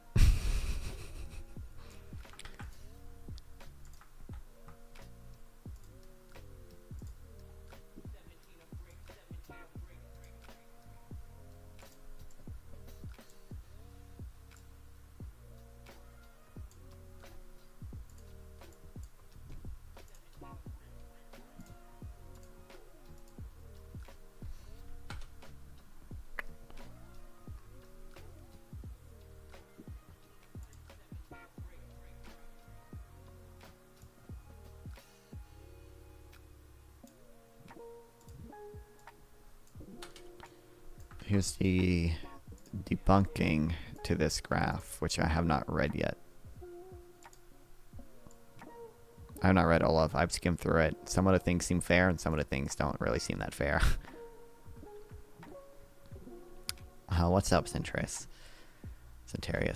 How's your day going? Pretty good so far. I woke up at like 5 p.m.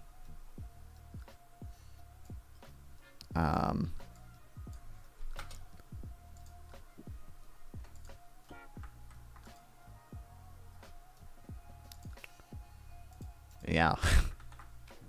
And I edited a video. And then I started streaming. That's about all I've done. Other than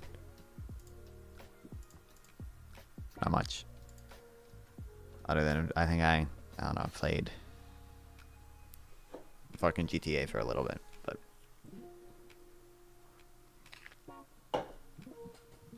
only one video. Okay, I didn't remember if I edited 2 videos or not. Can you put this in your tabs? Oh, probably not, since it's coming from you. I'm gonna guess not.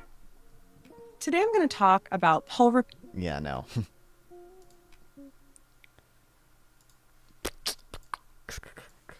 Okay.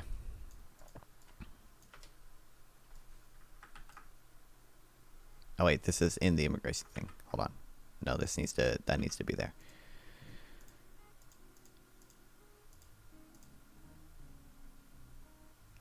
Gonna ban you again. I'm gonna do it. I'm gonna do it.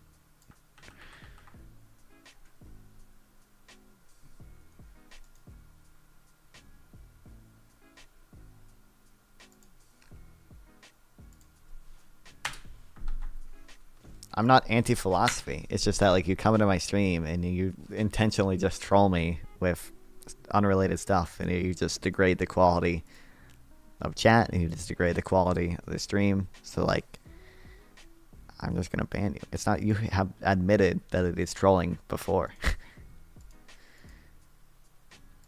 Unless you're going back. If it's not trolling, that's arguably worse, honestly, but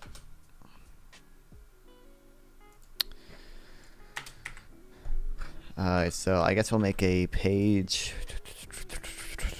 foreign policy.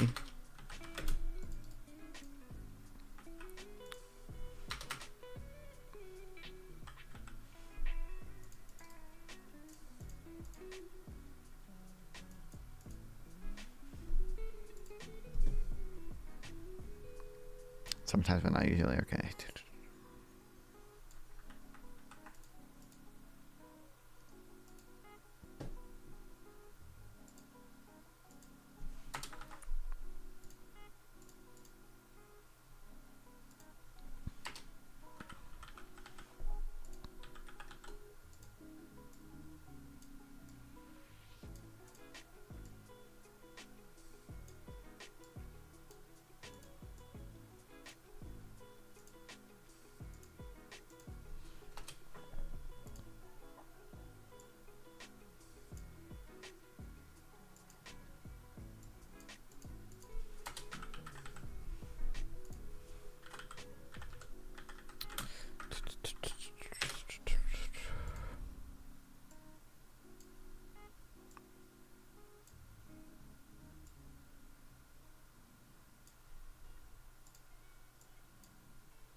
I put that there, right? Yep.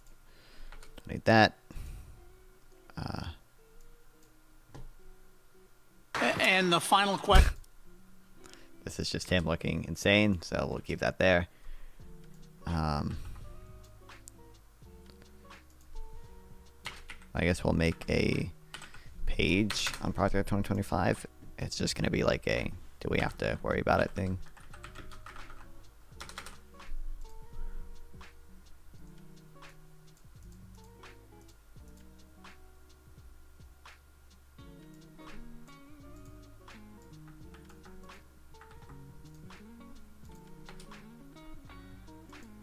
What's this? Oh, it's the letter itself. So we'll put these two in foreign policy, if Notion would let me select them. my god, I work- why? Hello? There we go.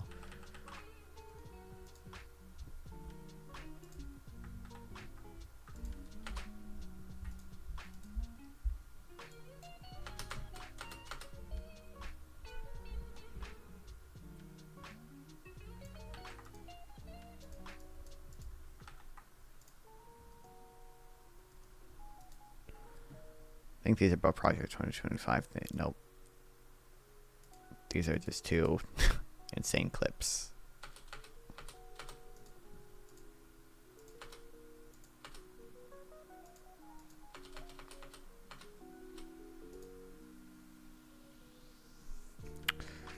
If I subbed? No.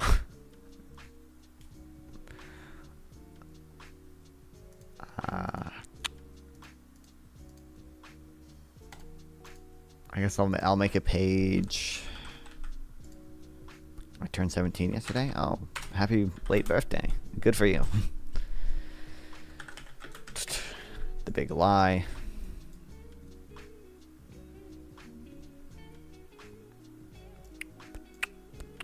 I turn 19 soon.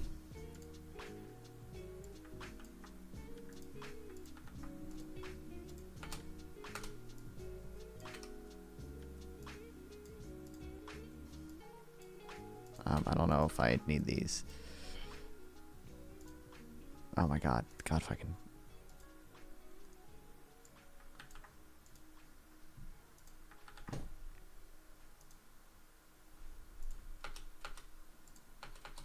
This stuff doesn't even matter anymore. Well, this. Actually, well, this probably needs to be up here as well. Because people yell about inflation so much.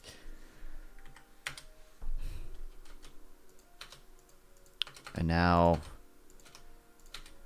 super large collection of links that I'm not sorted through at all. So we have that. Both of these can go up here.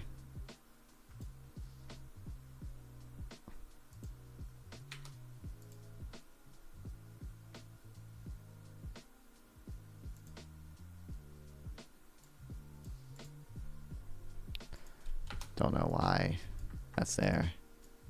Actually, wait, this is good reaction content.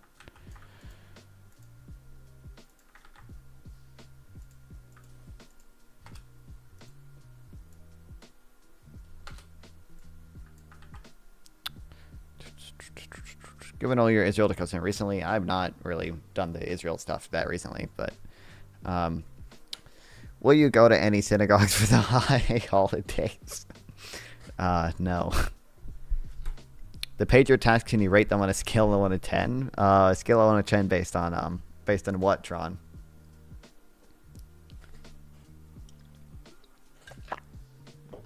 Based on like coolness? Based on like how cool is it that they were able to do it? Like a solid 8. Based on like moral justness? Maybe how awesome? Yeah, awesome. I would say like maybe like an 8. Like it's literally like out of a fucking movie scene. Based on like moral justness, maybe like a 6. Based on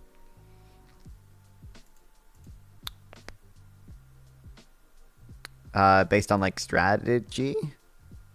Strategy as in, is it best for Israel to go to war with Hezbollah? maybe like a 3. Wasn't the attack on Hezbollah? Yeah.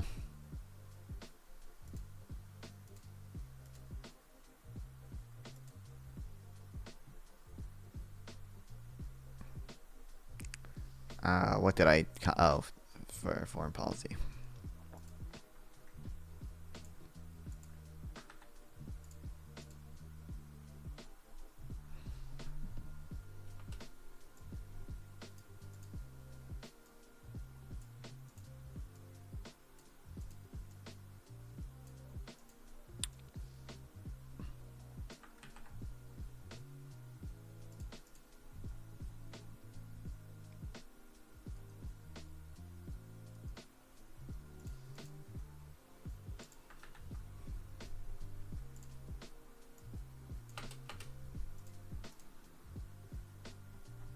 Forgot about these charts.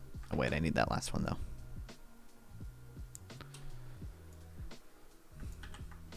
For a foreign policy.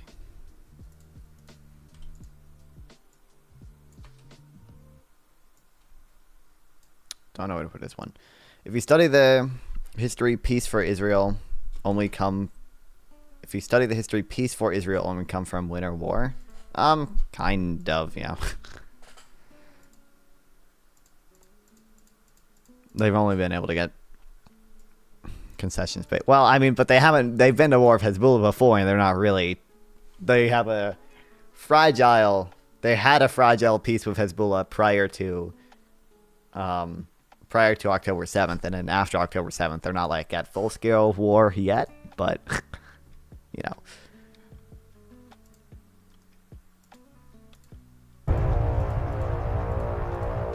What are your expectations for the next?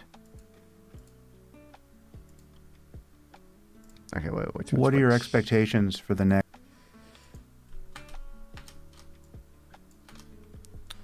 Not to say that correct today, but it's their pattern, sure. I guess we'll put this one in Trump and democracy.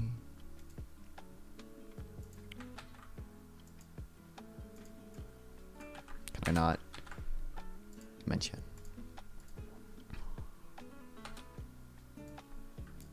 This is why he flipped on a TikTok ban, right? I don't really know where to put this one. I'll leave some uncategorized ones down here.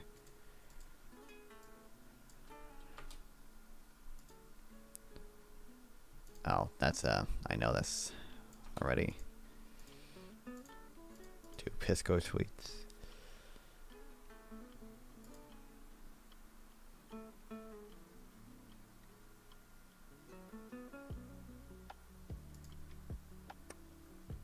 Don't know where to put these. Oh my god, knows you. Why? Why? Just let me.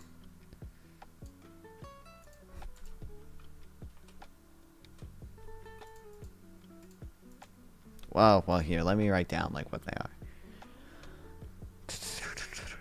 Trump's contact.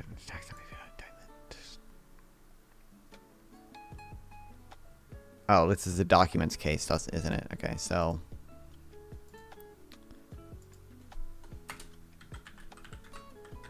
Documents case.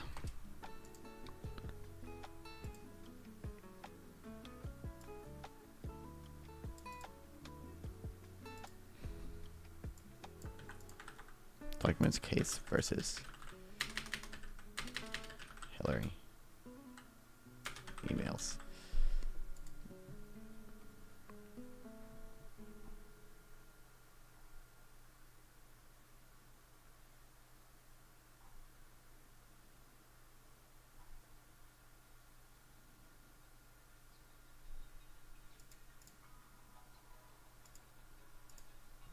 Trump said, "These are secret. I'm not supposed to."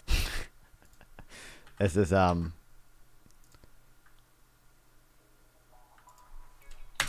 know. I'll just put this here. It's a funny video.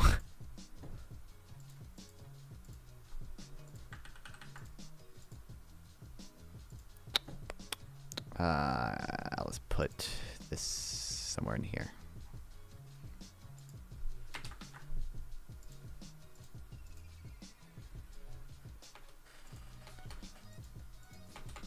All right, well, there's that.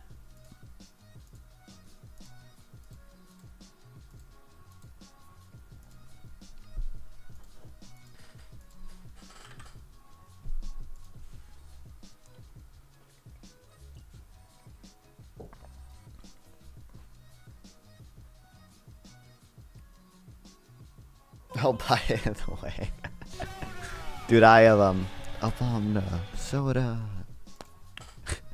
My grandparents wanna like get lunch with me tomorrow, and I'm gonna have to explain to them. I have to be home by 2 because that's when I have to stream because the Federal Reserve makes its interest rate decision at 2 p.m. or its press conference at 2 p.m. I think technically they announce before what the cut is, but is that a completely unreasonable view of me? I don't know.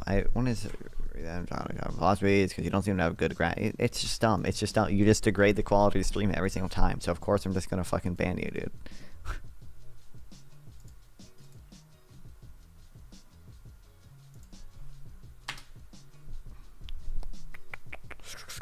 Okay, we'll read this one article before we get into actual more dense reading. How's it dumb? I didn't even say it was dumb.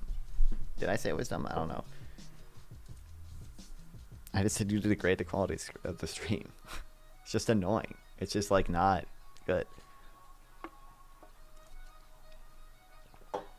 Witnesses said the drivers showed no signs of slowing down. On June 3rd, Nicole Lithuanian and her 6-year-old daughter were stopped at a red light in Grand Forks, North Dakota, when they were struck from behind by Travis Bell. Such crashes are not uncommon. Around 10,000 rear-end collisions occur in America every day. What made this one noteworthy was that the vehicles involved were so unevenly matched. Miss Luthane was driving a Ford Focus, a compact car weighing about 3,000 pounds, whereas Mr. Bell was in a 7,000-pound compact car, 7,000-pound Ram 3500 heavy-duty pickup. Alas, the disparity proved deadly. Although Mr. Bell was not harmed, Ms. Luthane, I don't know how to pronounce her name, suffered serious injuries. Court documents later show that Mr. Bell had been drinking. Her daughter, Katrina, was airlifted to a hospital nearby where she died 2 days later. The crash in Grand Forks helps illustrate a sad truth about America's roads. For all the safety features available in cars today to help them avoid crashes, the laws of physics are cruel. When two vehicles collide, it is usually the heavier one that prevails. This advantage has changed little over time. 30 years ago, when a passenger car crashed with a pickup truck or a sports utility vehicle, SUV, the driver of the car was roughly 4 times more likely to die. Today, driver dies around 3 times as often. Critics say this is too high a price to pay for roomier interiors and more powerful engines. Car makers insist that they are giving consumers what they want. An analysis by the Economist shows that weight remains a critical factor in car crashes in America. Reining in the heaviest vehicles would save lives.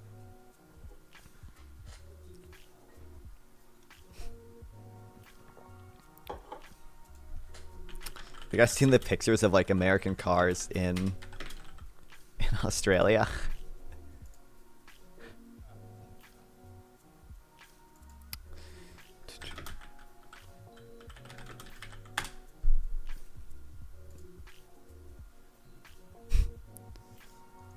I know there's a bunch of Australians complaining because people buy American cars in Australia and they are absolutely ginormous compared to the Australian cars. There are 2 important days in your entire life: the day you're born and the day you die. That's it. The rest is all bullshit. True. Welcome to the stream. Your name is gibberish. So real, brother. But a bunch of Australians are mad.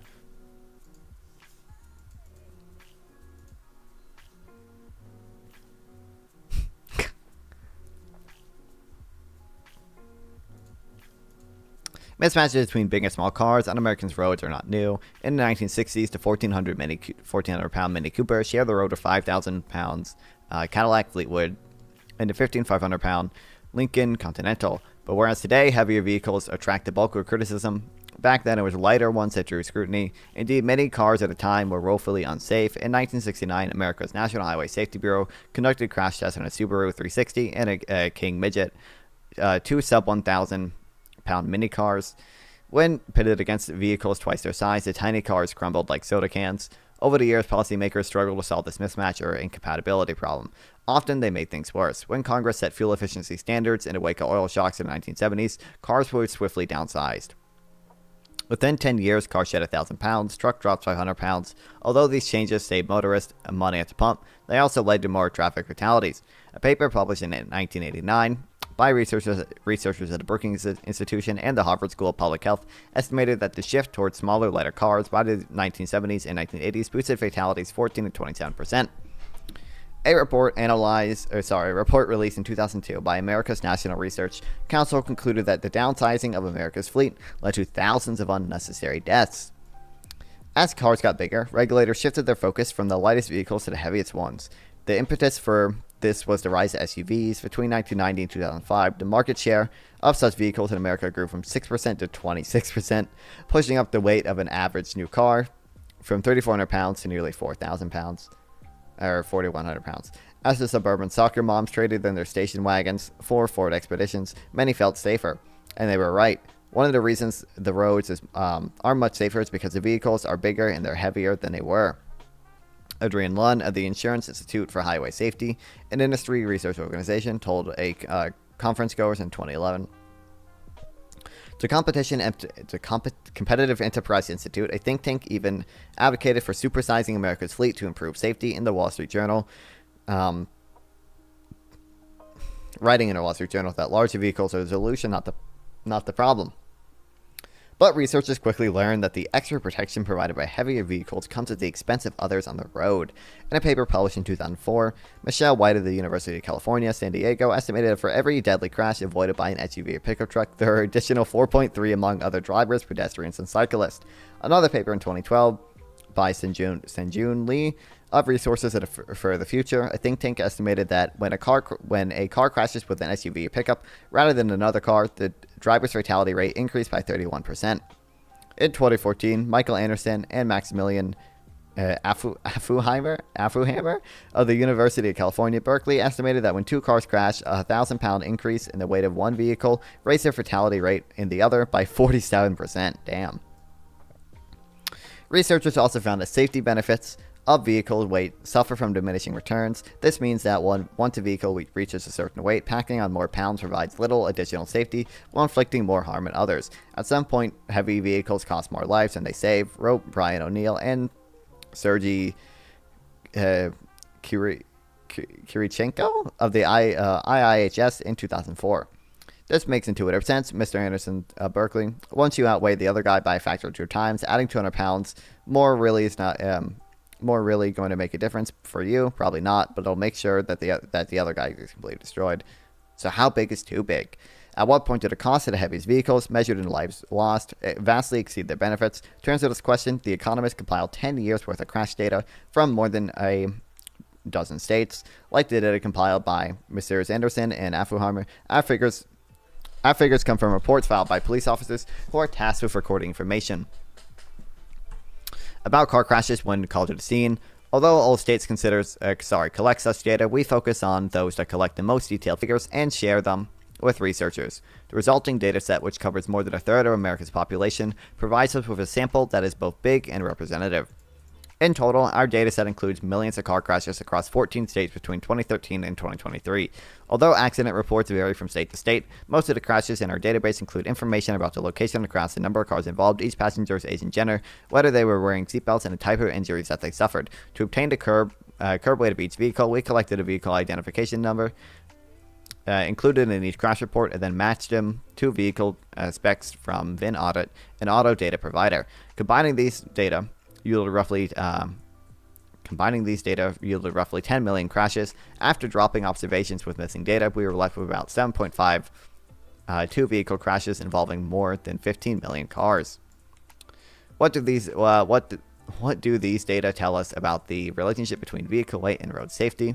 Consider the two differently sized cars, a Honda Civic compact car and a Ford F-350 Super Duty pickup truck.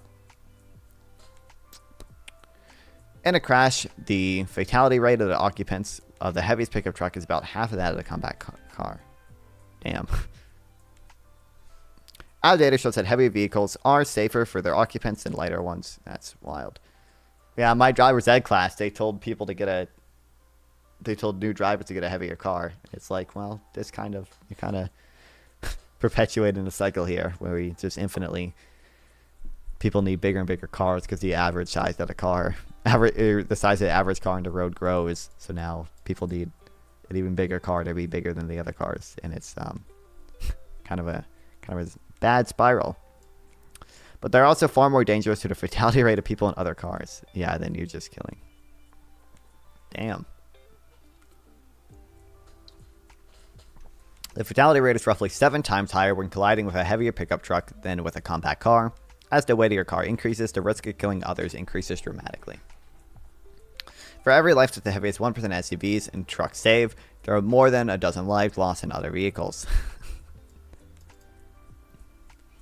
The heaviest 1% of vehicles in our data set, those weighing around 6,800 pounds, suffer 4.1 own car deaths per 10,000 crashes on average, compared with 6.6 for the cars in the middle of the weight sample, weighing 3,500 pounds, and 15.8 for the lightest 1% of vehicles, weighing just 2,300 pounds. How much did they say the Ford F-350 weighs?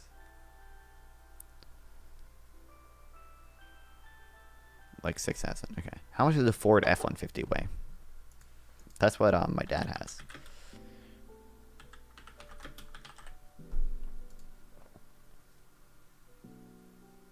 Between 4,000 and 5,000. Okay. So not in the heaviest 1%, but still really heavy.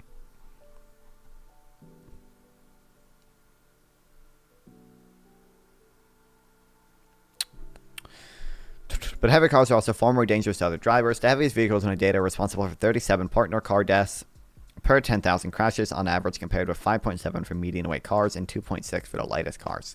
To estimate this relationship more precisely and control for potential sources of bias, we conducted a regression analysis of our sample of 7.5 million two-vehicle crashes. We found that getting into a crash with a vehicle that is 1,000 pounds heavier is associated with a 0.06 percentage point increase in the probability of suffering a fatality, even after controlling for the curb weight of one's own car, the age of the gender of the driver, the population density of the crash location, and whether the passengers were wearing seatbelts. Given the probability of suffering a fatality in a two-vehicle crash is 0.09% on average, this suggests that getting hit by an additional 1,000 pounds of steel and aluminum, roughly the difference between a Toyota Camry and a Ford Explorer, boosts the likelihood of death by 66%. As for the weight at which the social cost of driving a heavier vehicle exceeds the benefits, the evidence is clear. Vehicles in the top 10% of the samples, those weighing at least 5,000 pounds, are involved in roughly 26 deaths per 10,000 crashes on average, including 5.9 in their own and 20.2 in partner vehicles. For vehicles in the next heaviest 10% of our sample, those weighing between 4,500 and 5,000 pounds, the equivalent figures are 5.4 and 10.3 per 10,000 crashes. A back-of-the-envelope estimates suggest that if the heaviest 10th of vehicles in America's fleet were downsized to this lighter weight class, road fatalities and multi-car crashes, which totaled 19,000 in 2023, could be reduced by 12% or 2,300 without sacrificing the safety of any cars involved.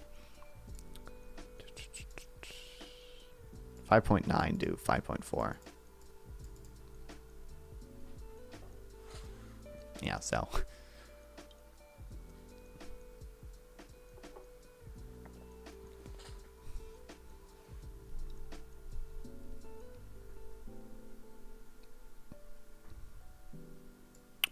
Given these figures, you might expect car makers to be slamming the brakes in the production of heaviest SUVs and pickup. In fact, they're pressing the accelerator. Official figures from the Environmental Protection Agency show that the average car in America weighs more than 4,400 pounds, compared with 3,300 pounds in the European Union and 2,600 pounds in Japan.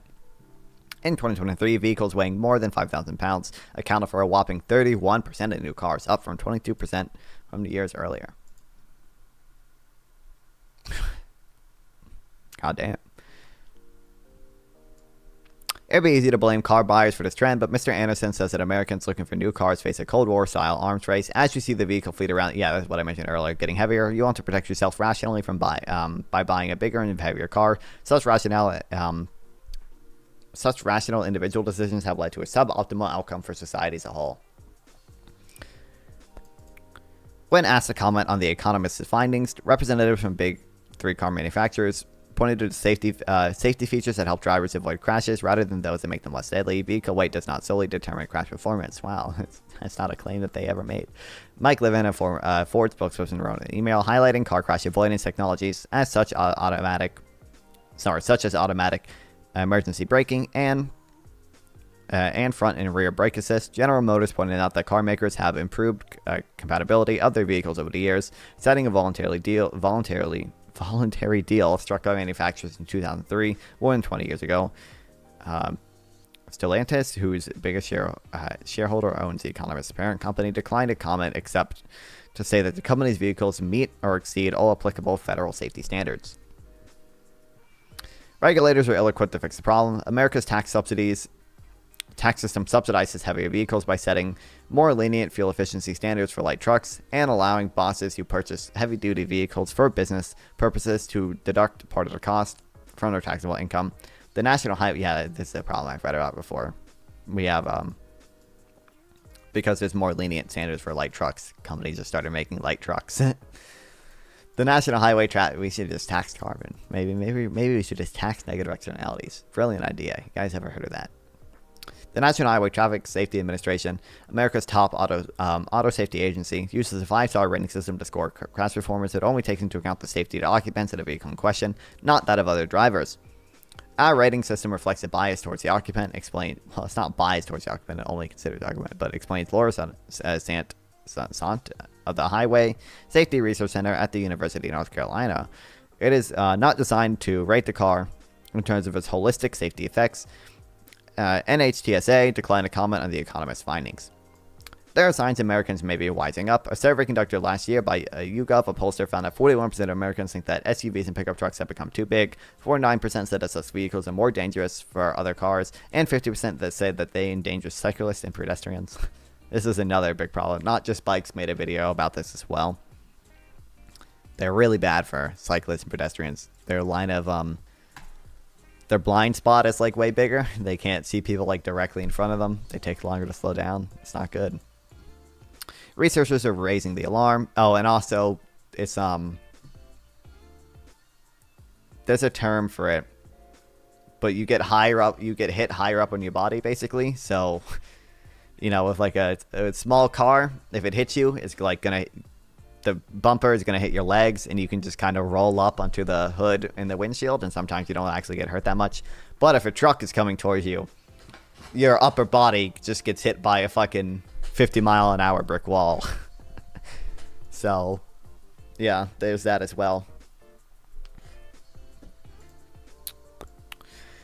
Since 1989, the IIHS has regularly published the driver fatality rates of popular car models. In 2023, for the first time, the group also estimated a rate at which cars kill other drivers and other vehicles. Policymakers are starting to take notice, too. I'm concerned about the increased risk of severe injury and death for all road users, from the heaviest curb weights. Jennifer Homney, chair of the National Transportation Safety Board, said in a speech last year, but the odds that car makers curb their heaviest, most dangerous vehicles are slim. American car buyers value safety, but mainly for themselves, not society as a whole.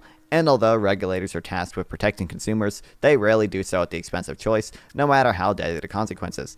There may be a certain point at which you say, you know what, passenger vehicles shouldn't be weighing as much, says Raul Amenidez, I don't know, the IIHS Vehicle Research Center, but it would politically be really hard to gain any momentum on that. Finally, a shift towards electric power is likely to increase the weight of further, as battery-powered vehicles tend to be heavier than their internal combustion equivalents. That's true, but like that's also, they don't suffer from the same problem I mentioned earlier. Sometimes where you can get hit much higher up in your body and not be able to like roll onto the hood, because a lot of times they're like normal sized, but they just have a lot of weight from the battery pack at the bottom. The battery pack at the bottom also means that they don't roll over.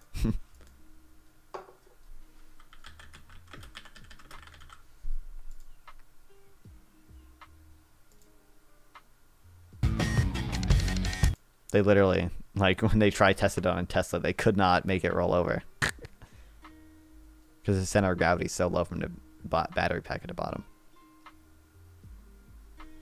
Also, how is there a fly in my room?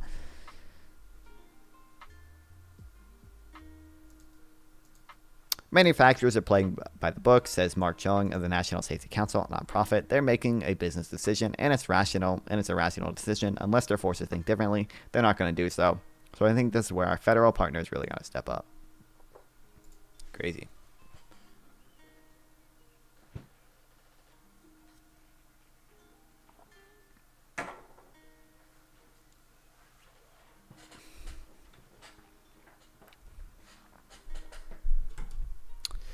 Jared, how are you doing all this at once? Jared, how are you playing Minecraft Subway Surfers News and driving? Good one, dude. Because my mind is powered by caffeine. It's all the caffeine. My brain works 10 times faster than yours.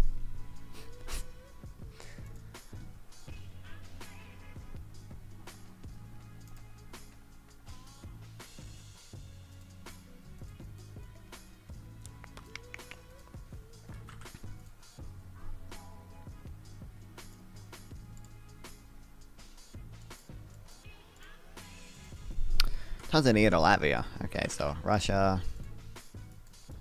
Georgia, Turkey.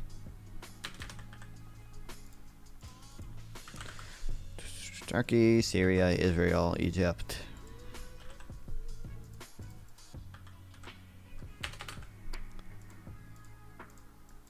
Libya, Algeria. Oh, I don't even need Algeria, it's just Libya. Wow, fire. Wow, easy. Goated.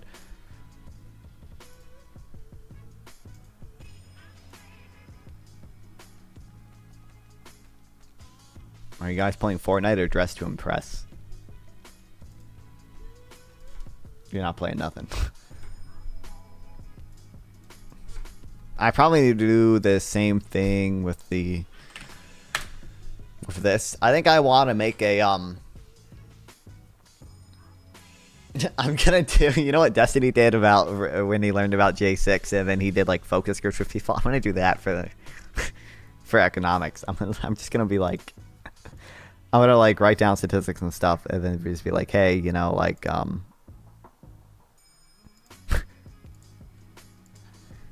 gonna invite Admiral Gibb. Who am I talking to? I'm talking to chat. Duh. Admiral Gibbs and Rob Noor. I don't know if Rob Noor would do it. Maybe Rob Noor would do it. And just be like, this is how unemployment's calculated. This is why unemployment is really lower under Biden than it was under Trump. It's not fake. It's not fake. I just explained to you how it's calculated. Do that.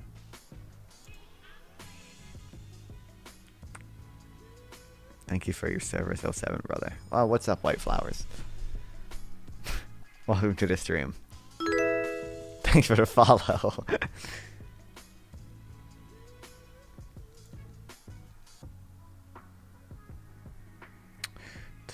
A lot of stuff in Kamala Harris is just like me reading into the. Oh wow, Pickler 17, thanks for the follow. Wow, is this your first stream, buddy? Is this your first time here? Wow, is this your? Oh, Dolphin 08. Wow.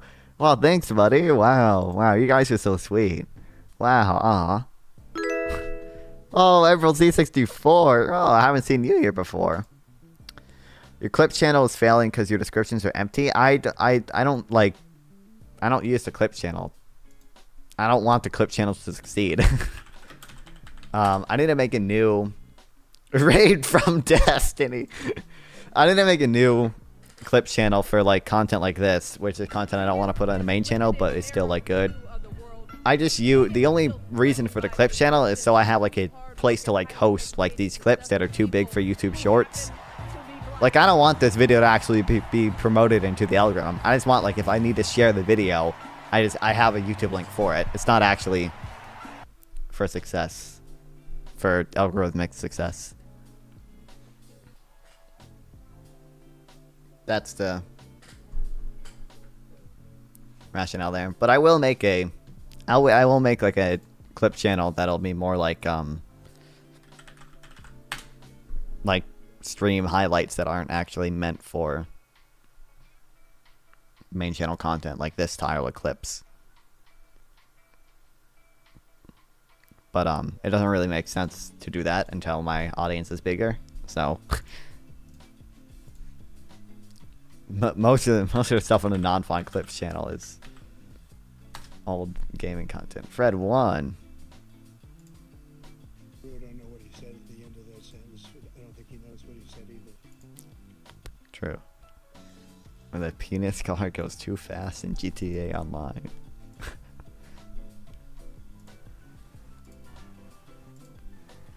This is the content you guys actually came here for, right?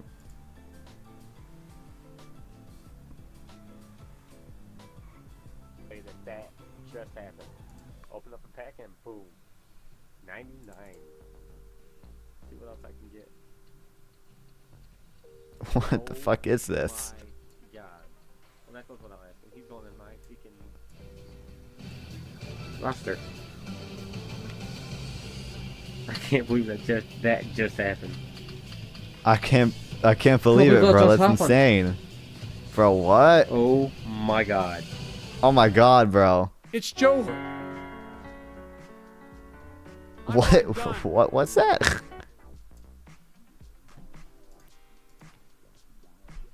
Do not photo mode glitch through this door.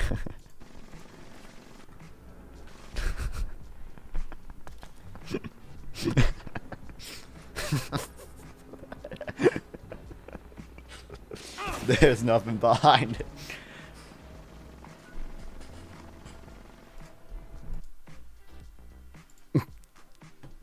I drive my body. Why do you confuse me for my body?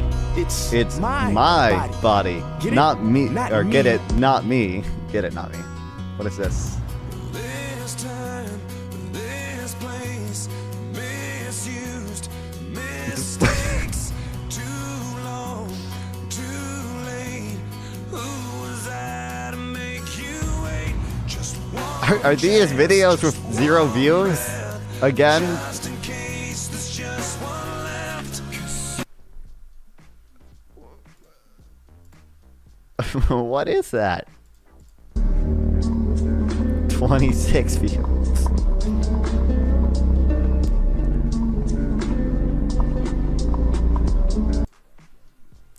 That's a pretty killer meme. Where's the Kanye one? There's a bunch of Minecraft clips. There are so many Nickelodeon kart racer clips where the same exact thing happens. I get hit by the blue shell on lap 3. It's so fucking annoying.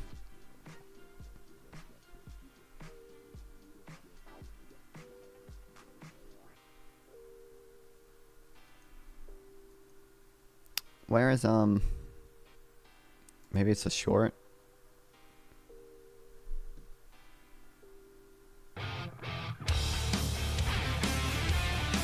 How many bits do you have? MM5.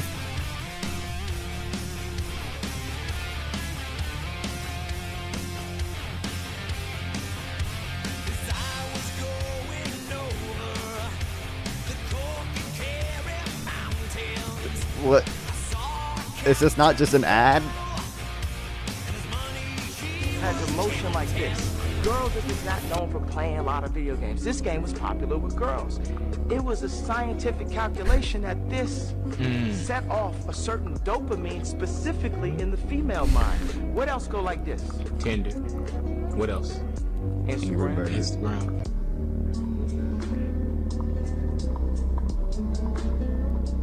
Angry Birds has a motion like this.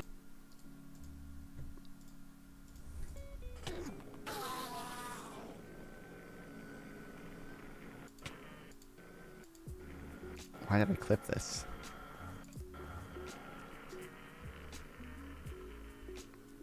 Oh, wow.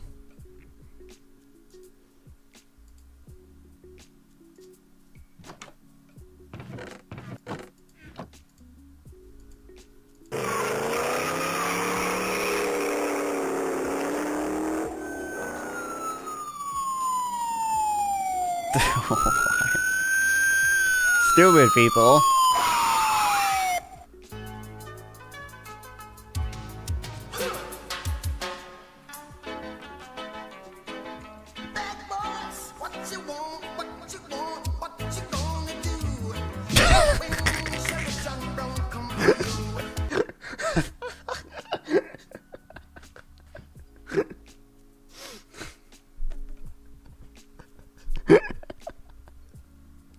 It's not what I was expecting. That was really a clip worthy of uploading, Jared. Wow, nice one. That's a definite bad apple.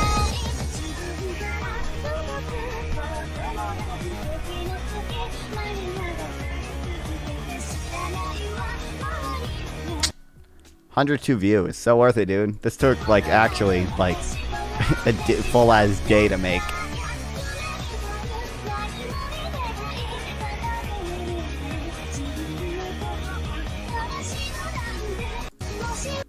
But no one can appreciate it except for us.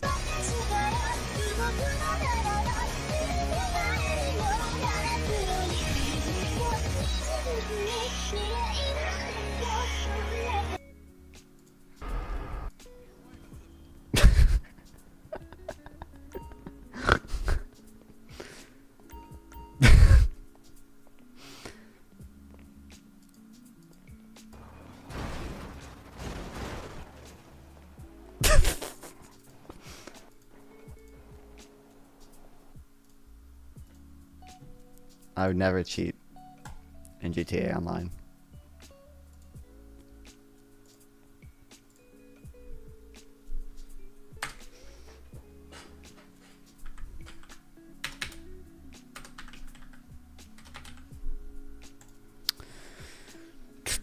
So I guess I'll make a page on crime, and we'll add.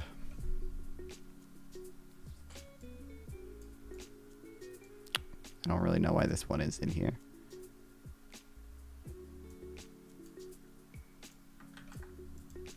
We'll add this. We'll add this. Okay. Oops, I should have.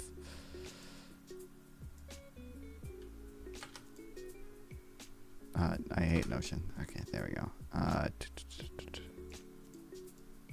That was from a conversation.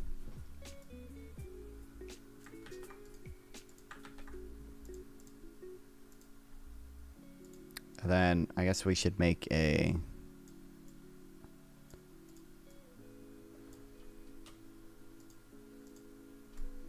I think this is mostly to do with crime as well, so we'll put this here.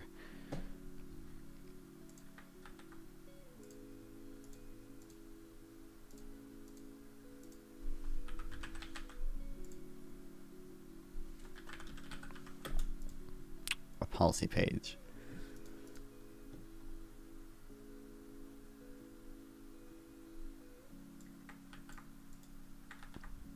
I don't even know if she's proposed free school lunch. It's just that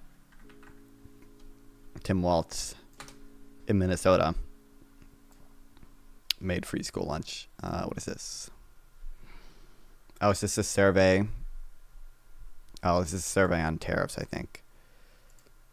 So really it should be in the Trump section.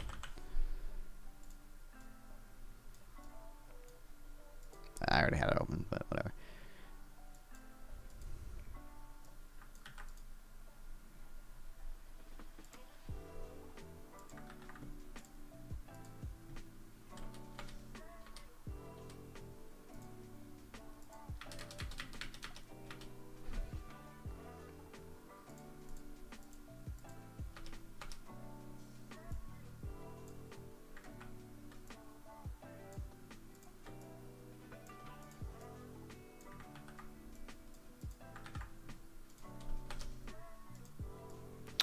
This was just from the conversation I had with Gorps and North.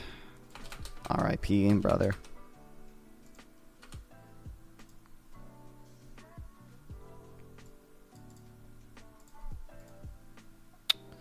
Can I just drag?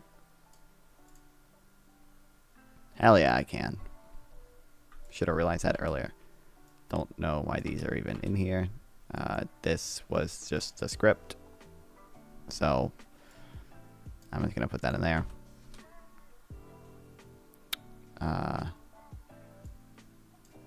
That's like her versus, that's Biden versus Trump on how much they accomplished. That I already have. Okay, I don't really know. I guess I'll put this in there. Maybe that should be in there too. And this can just be chilling here for now. I'm sure we'll find a place to put it later.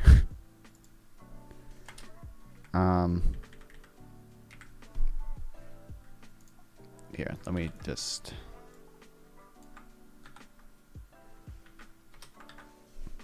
mention so I know what it is.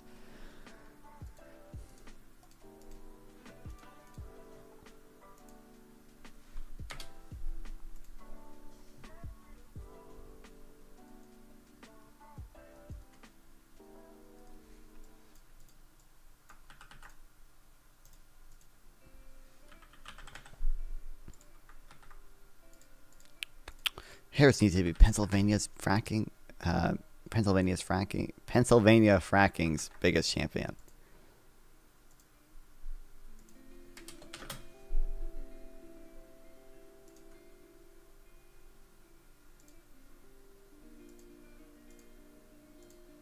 Okay, what the fuck, Spotify?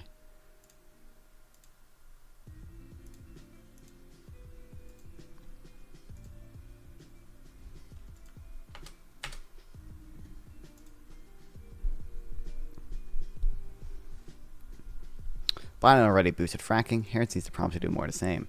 I heard they started ball fracking in Lebanon today. Yeah, welcome to the stream. Don't get involved. They did. That is one way of explaining what happened. Yeah, I guess I kind of did do that. Yeah. Welcome to the stream. Happy you're here. Oh, it's a good one. Kamala Harris is doing well in the national polls and in some swing states, but she's struggling in the all-important state of Pennsylvania. Her weakness is the Keystone State is why Nate Silver's election forecast.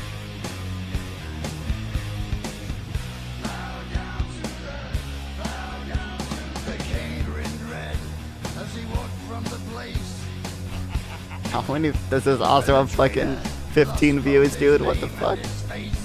Oh, a few screenshots.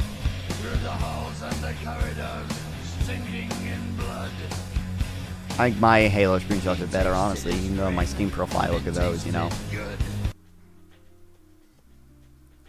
Fire. Nate Silver's election forecast for predict that Pennsylvania would be a pivotal state in November. Continue to predict a Trump victory. There are a number of reasons for this. Harris isn't a Pennsylvania native like Biden. She passed on the state's popular governor, Josh Shapiro, when making her VP pick. But every article I read cites this fracking issue as the number one reason why Pennsylvania voters worry about Harris. Here's MSNBC. Okay, so to say.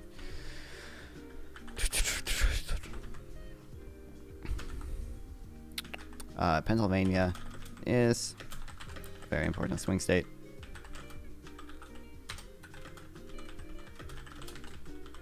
Harris to win. She's struggling. And Pilsner. Mostly because of her positions on fracking.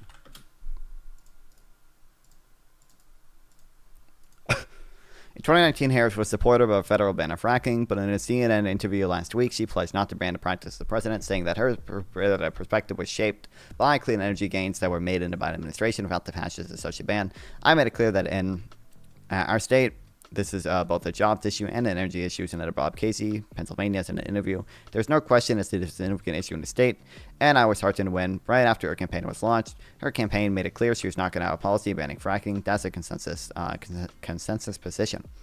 Harris has repudiated her 2019 position and promised not to ban fracking. She repeated this promise recently at the recent presidential debate. I will not ban fracking. I have not banned fracking as Vice President of the United States. And in fact, I was the tie-breaking vote on the Inflation Reduction Act, which opened up new leases for fracking, Harris said Tuesday at the debate. This is a very good step, but Harris needs to go much further. Instead of simply promising not to ban fracking, she should promise to expand it, and she should be loud and unambiguous about trumpeting that Biden has already accomplished this Biden has already accomplished in this regard. The fate of the election could hinge on this, but it also happens to be a good policy.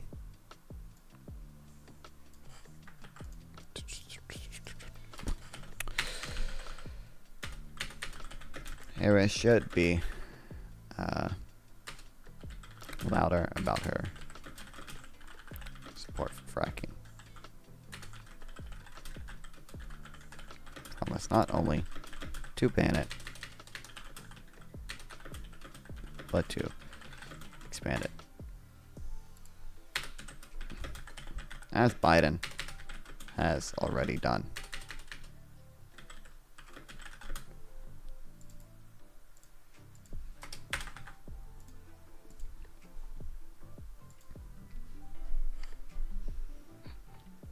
Guys, seen that BoJack Horseman episode where they do fracking, and then there's a sinkhole under their house because they did fracking in their backyard?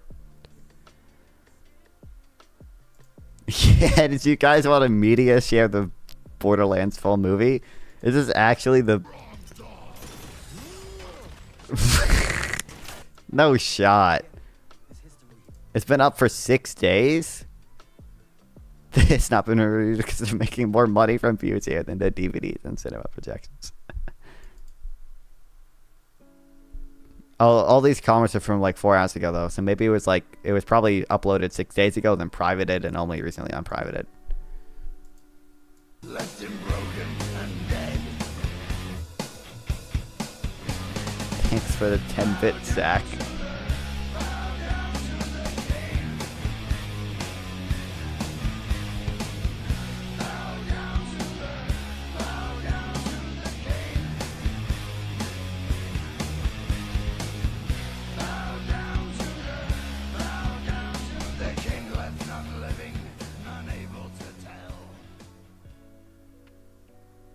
Okay.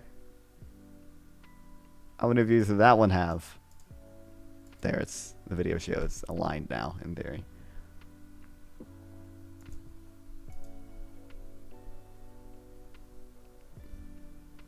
Further, I should point out why fracking is essential to Pennsylvania's economy. The Marcellus Shale, the country's biggest source of natural gas, is located almost entirely in Pennsylvania and West Virginia. Unusually, both politicians and pundits think about the economic importance of something like the Marcellus Shale in terms of how many jobs it directly supports. No one knows exactly what the number is for the state of Pennsylvania, but industry estimates are around 120,000. Okay, America is now the world's biggest oil exporter. I'm aware. Yeah, that is true.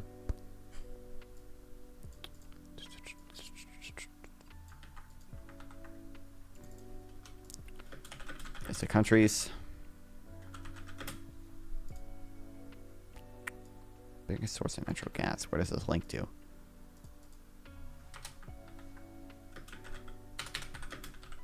It supports around 123k jobs in Pennsylvania. Oops.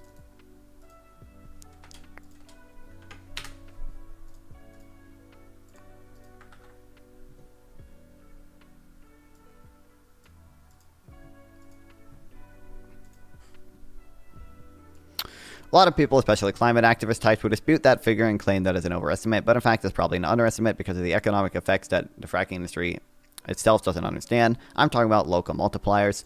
Almost none of the gas that gets produced from the Marcellus Shale gets consumed locally. It gets sold to other towns, other states, and other countries. From the perspective of the towns in the Marcellus region, it's export revenue. Exports create a local multiplier. Every dollar that comes from outside gets circulated locally. It gets spent on construction and heating and lighting, on doctors, dentists, and prep services, on haircuts and pizza and everything else. That makes a local economy tick. Estimates of this effect for shale gas and similar industries range from 1.3 to 2, meaning that for every job shale gas creates, there are 1.13 to 2 other jobs created locally. These jobs almost certainly aren't included in the industry association's estimates. If you said that jobs in pizza restaurants and hair salons were supported by fracking, the climate activists would laugh at you, and yet it's true. Without fracking, whole towns would have no real economic reason for existence. And once you add in the dependence of all those workers, the number of Pennsylvanians whose economic livelihood depends on fracking is probably in the hundreds of thousands. That's a constituency Harris can't afford to lose.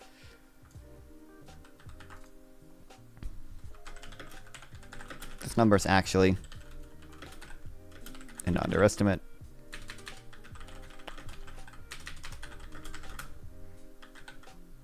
Sister energy from fracking provides export revenue, which is circulated locally.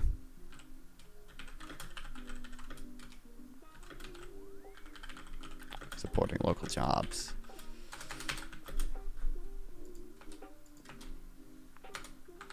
A fracking ban was always a bad idea.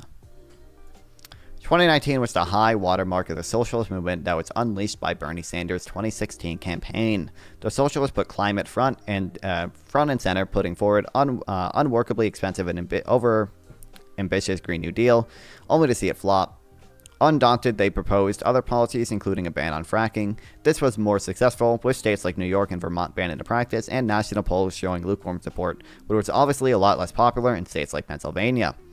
The idea of a fracking ban isn't just bad politics, it's bad policy. Yes, fracking has problems, methane leaks and toxic runoff, plus the fact that natural gas itself is a fossil fuel, but these are manageable problems. A whole bunch of technological solutions have been found to minimize water pollution from fracking, as well as reducing methane leaks. Meanwhile, natural gas doesn't stop the rise of renewables at all, as some environmental activists fears, and it creates a lot less carbon than the coal it replaced. This, thanks largely to fracking, the amount of carbon the average American emits has gone down by a quarter since 2006.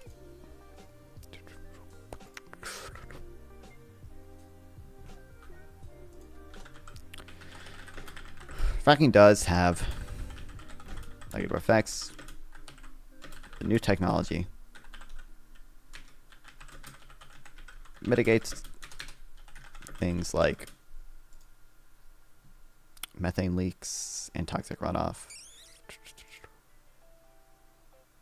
or minimize water pollution.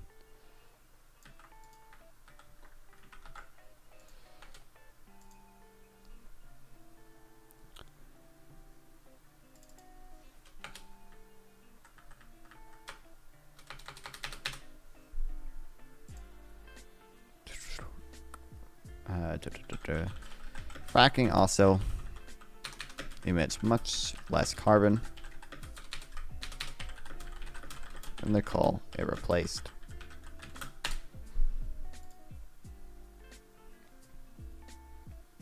But in addition to the environmental and economic benefits of fracking, there are big geopolitical reasons to support it. The Ukraine war cut off much of Europe from Russian gas, but America stepped in to save the day with LNG exports.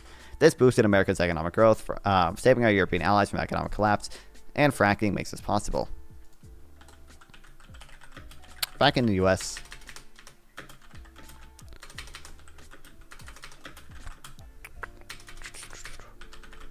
also benefited us and our allies.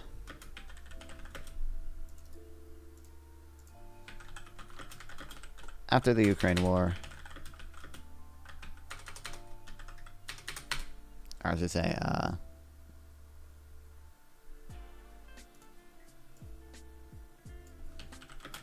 cut off much of the liquid natural gas supply from Russia.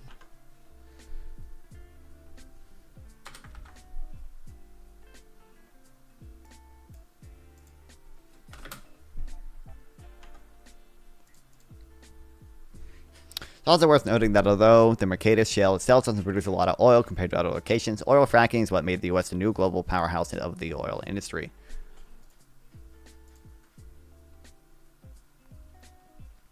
U.S. fracking has kept oil prices in check, giving the U.S. economy a boost, reducing Russia's ability to fund its war in Ukraine, and weakening a variety of other petrostates like Iran.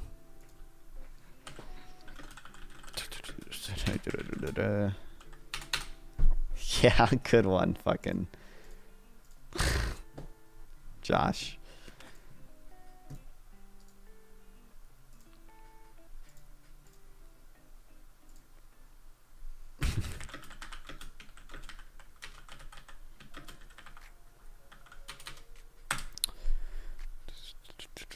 Joe Biden ended up doing exactly the right thing by encouraging fracking rather than trying to strangle it, but as with so many other policies, he did it quietly and failed to get much credit as he deserved.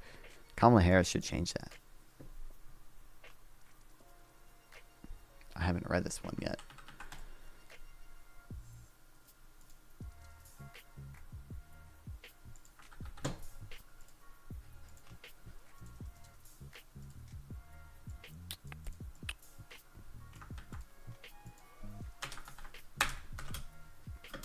Biden championed fracking quietly. Harris should do it loudly.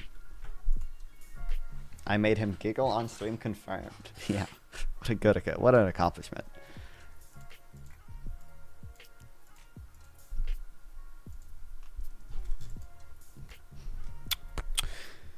Biden has been the old-time champion of domestic oil production and of fracking. This wasn't an accident. This was a deliberate policy. After Biden took office, his administration kept issuing oil and gas permits and did so at a slightly faster pace than his predecessor, Donald Trump. The Inflation Reduction Act yokes oil and gas lease auctions to wind and solar projects on federal land and blesses such leases in the Gulf of Mexico and Alaska's Cook Inlet.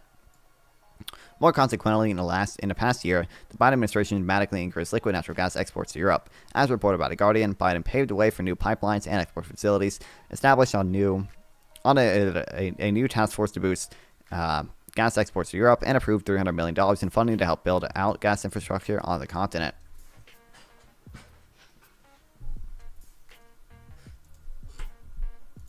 Alright, so this is going to link to the...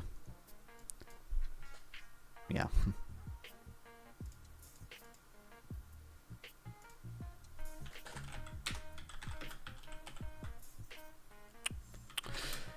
Biden quietly expanded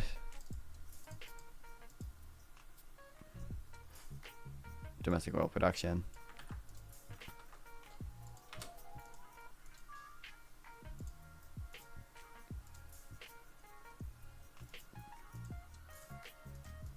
Okay, good. Fucking hyperlink.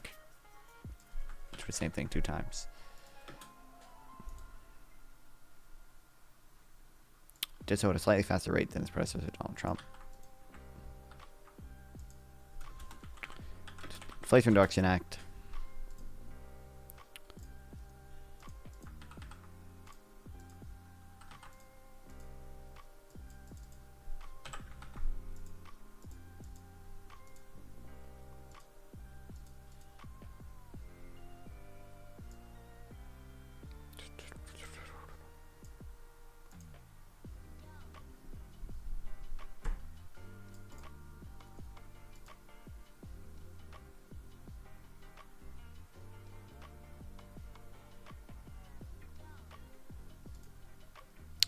Oil and gas auctions to wind and solar projects on federal land. Yokes, isn't that?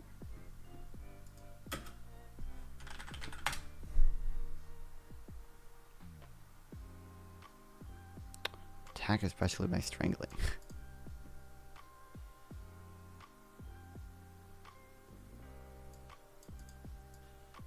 Cause to join in close relationship.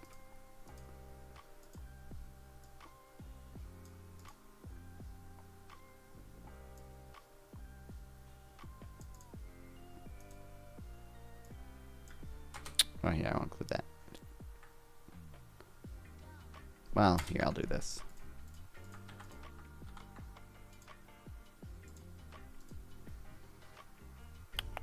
Biden administration dramatically increased liquid natural gas export to Europe, as reported by The Guardian.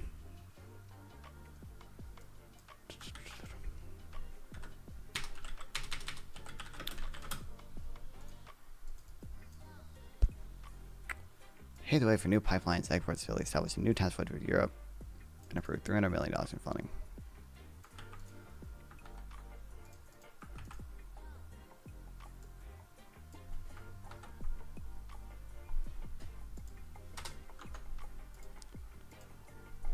You don't hear Biden trumpeting his policies or his accomplishments much, and I think there are reasons for that. First, Biden's generally been a modest president who does good things without taking sufficient credit. He's linked to his own,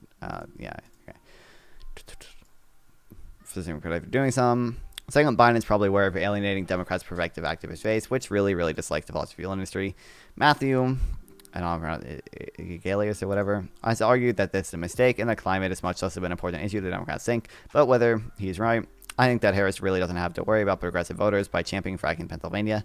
As I see it, there are basically 2 groups of progressive voters. The first is a small group of extremists who would indeed be willing to abandon Harris over support for fracking if they hadn't already abandoned her and the Democratic Party in general over Palestine, or over the fact that she said she wanted a lethal military at the convention, or over the fact that Dick Cheney endorsed her, etc. These voters are a lost cause and fortunately are electorally insignificant. The second, much larger group of progressives is pragmatic and reasonable enough to realize that even with maximal support for fracking, Harris would be much better for the climate than Donald Trump would be. Trump would likely abandon her likely abandon or try to sabotage the Inflation Reduction Act, the most consequential piece of climate legislation in American history. Harris would not. In fact, she would extend and strengthen the promotion of green energy, and all of the above energy policy simply far better for the climate than Trump's policy of sabotaging energy resources that don't fall on his side of the culture war. My prediction is a number of progressives who are unreasonable enough not to realize that Donald Trump is far worse than climate, but reasonable enough to have already abandoned the Democrats, is vanishingly small. I predict that this tiny slice of voters are far outweighed in importance by the Pennsylvania normies who just want to preserve their jobs and their towns. Meanwhile, overall American support for fracking has risen as Americans have refocused on pocketbook issues in the wake of the pandemic. Thus, I believe Harris should not just promise to not ban fracking, but also should go around Western Pennsylvania talking about how she plans to expand fracking, while also making it clear she plans to expand green energy and green manufacturing at the same time. She should be specific about projects and that she'll encourage and do licenses she'll grant. That promise will make it abundantly clear that Harris's candidacy poses no threat whatsoever to Pennsylvania's way of life and neutralize Trump's main vector of attack. It's good policy and it's good politics. Annual believers use 50 days. Story B. Harris's cynical reversal of fracking. It's kind of true, but well, I mean, that's already the story though, so I don't know how much worse it would get.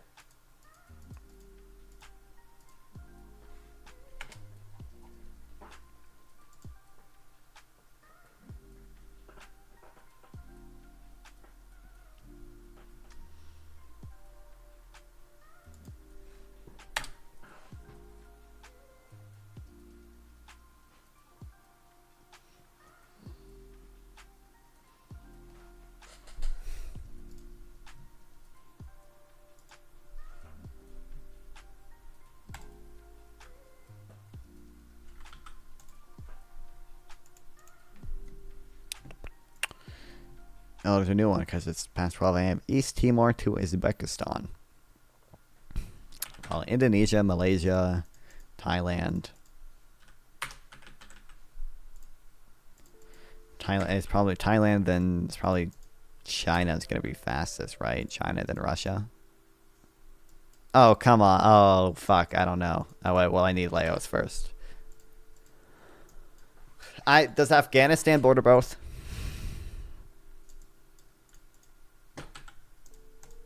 Thank God. Okay, thank God.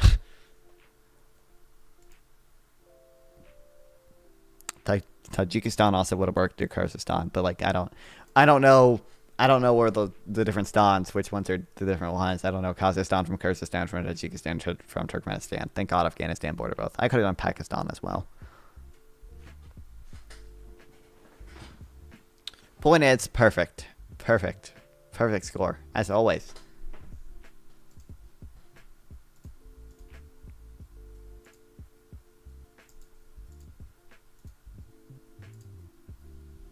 Okay, we'll probably read this as well. It's a little bit longer.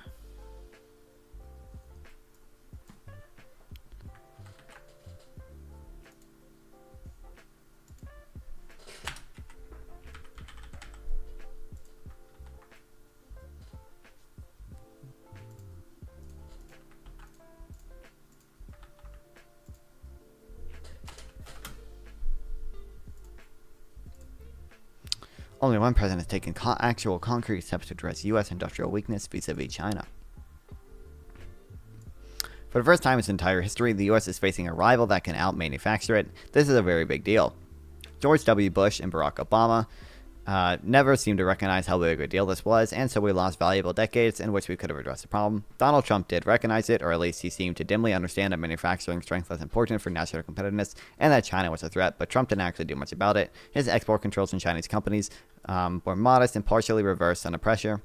Its tariffs did nothing to bring back U.S. manufacturing, and occasionally haphazard attempts to encourage the FDI came to naught. Trump brought needed attitude shifts, but was utterly ineffectual in actual real policy terms. Then Joe Biden came in office, and with help from appointees like Jake Sullivan and Gina Raimondo, actually made a serious attempt to do something about America's industrial weakness vis-a-vis China. His approach had four basic pillars.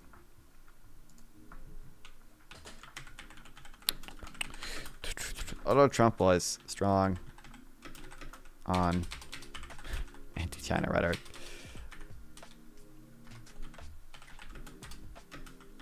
how do you spell rhetoric?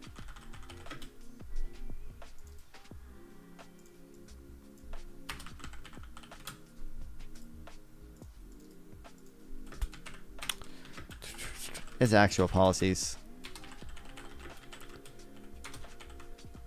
did little to bring any American manufacturing back.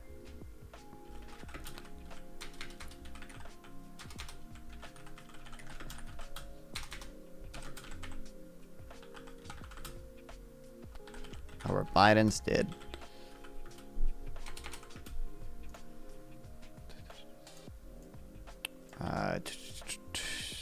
We'll do this.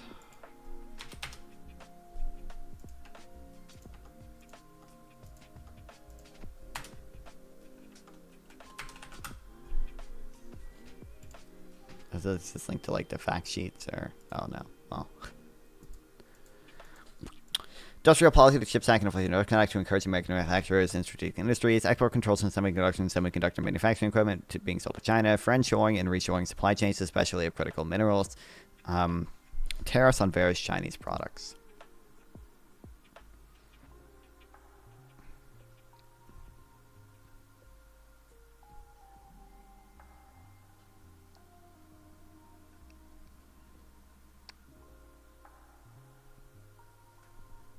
Friendshoring, moving supply chains to China into friendly countries.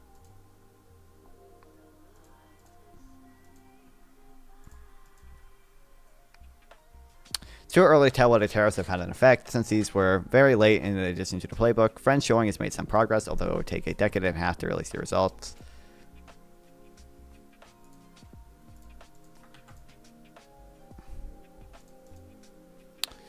Domestic mining is currently being stymied by land use regulations. In the areas of industrial policy and export control zones, I've seen some pretty rapid signs of important progress. Frustrating, this progress has been mostly ignored by the national political conversation, even though it's one of the most important things that the American government is doing.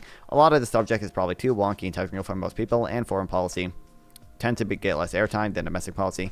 Even knowing all this, however, I'm a bit frustrated at how few people are talking about how the Biden administration finally did something that about Americans' industrial weakness after so many years of inaction. So anyway, here's a quick rundown of the results that Biden policies are getting so far.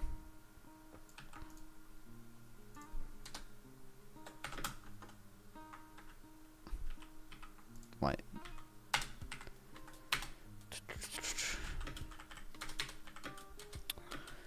Too early to tell.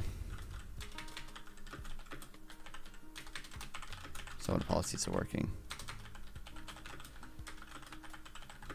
We have made progress in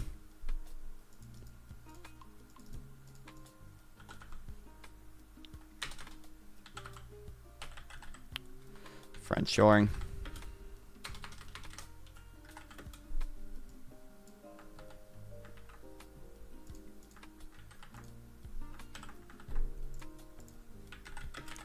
And other indicators show signs of progress.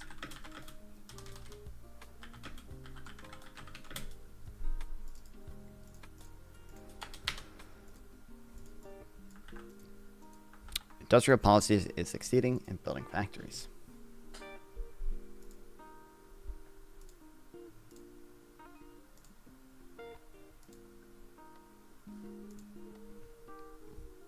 The idea behind Biden's industrial policy is that there are external threats, Chinese military aggression, and climate change that the market will not address on its own. Therefore, governments must intervene in order to secure American supplies of technology that are critical for fighting these threats. Semiconductors are a crucial component into every form of military technology, and high-end semiconductors will be crucial for the autonomous weapons that are expected to take over the battlefield in the coming years. Green energy, especially solar power and batteries, are crucial to fighting against climate change, but batteries are also a power source for FPV drones, which are becoming the indispensable weapon in modern battlefield. Energy is also an important input into every technology, so having those energy supplies dependent on Chinese products is a bad idea. Thus, Biden's two signature industrial policy bills, the CHIPS and Science Act and the Inflation Reduction Act, address semiconductors, batteries, and solar power.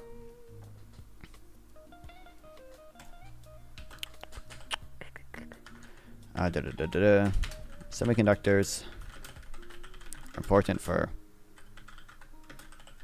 Quantum military technology.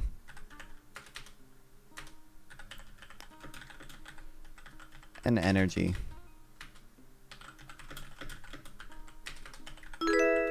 Thanks for the follow, big fat ball hairs.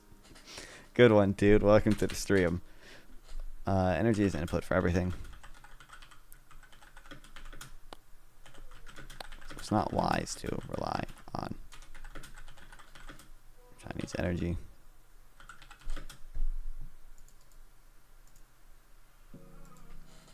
Or semiconductors. Semiconductors is just one word. Okay. I ain't gonna spell it right, but.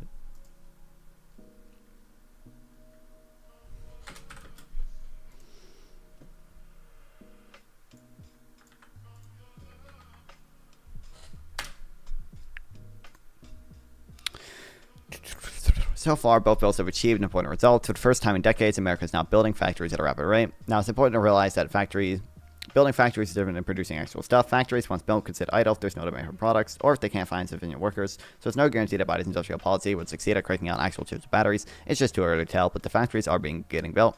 And that's about all we can hope for at this point. Let's look at some numbers. Firstly, factory construction spending in the U.S. in terms of actual dollars.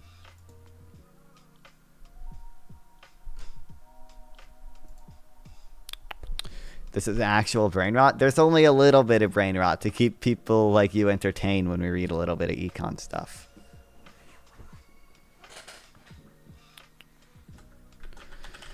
Spending on building factories. It's increasing.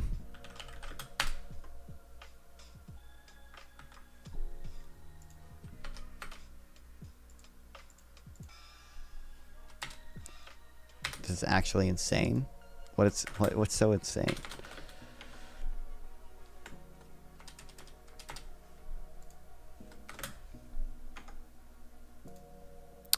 But further recorders are driven by inflation, so let's divide it number by the price index. Okay, so I would say this effect remains even after adjusting for inflation.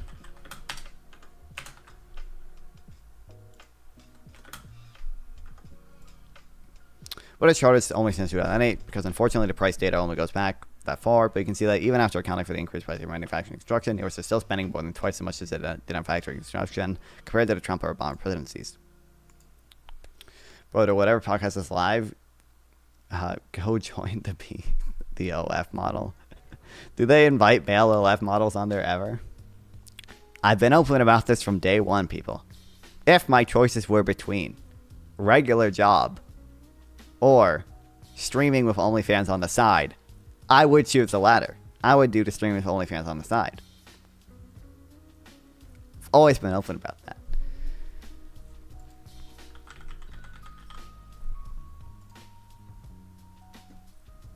I just don't think there's much demand for my OnlyFans, unfortunately. And the Dutch people. Bro, pirating the Borderlands movie exposed. My friend sent me that, yeah. It is just up on YouTube for some reason.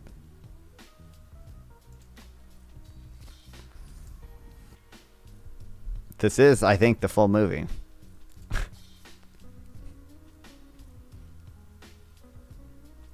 It says it's been up for 6 days, but it only has 500,000 views, and all the comments are like from a few hours ago, so I think they was probably private until a few hours ago. It's getting views really quickly too, so I would imagine. You know, don't show it. I showed like 2 frames of it. I'll be fine. Can't have you get taken down.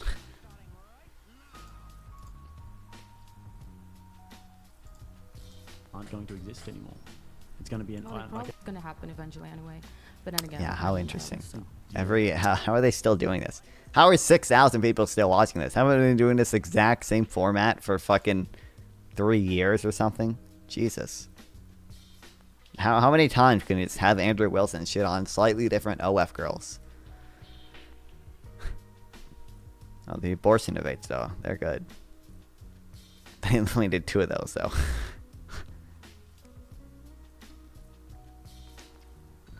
This one is really funny.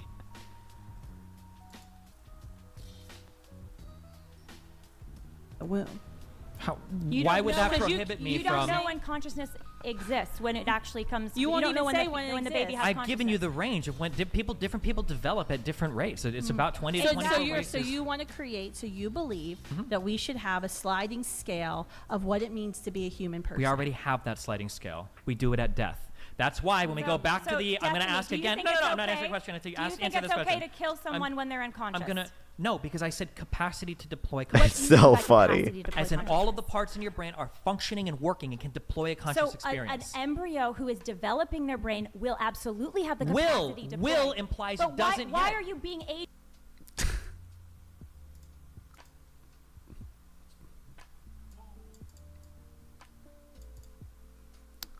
Okay.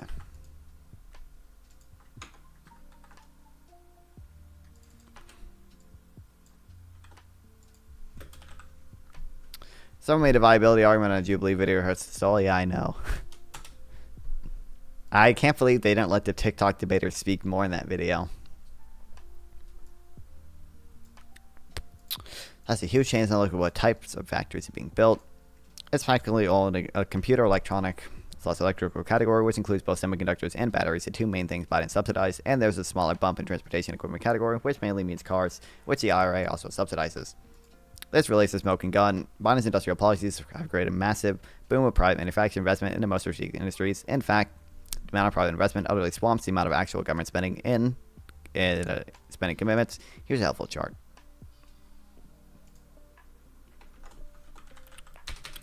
Spending has been concentrated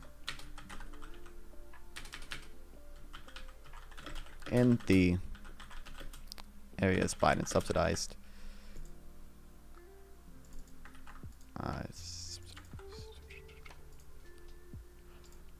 Semiconductors and batteries.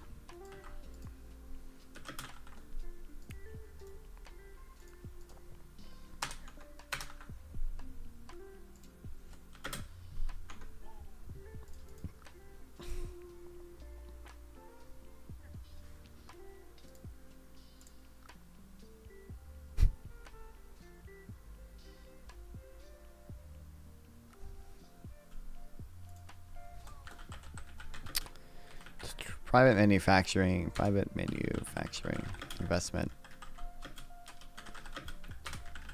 has also increased much more than government spending has.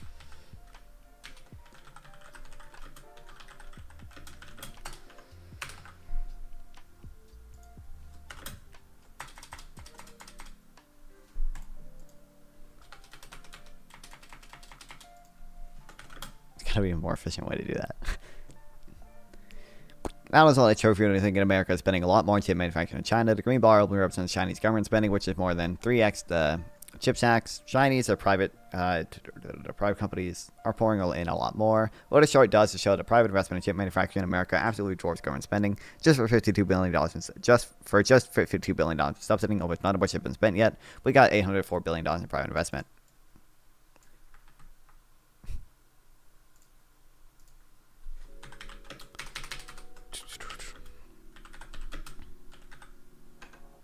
Okay, so this only includes government spending.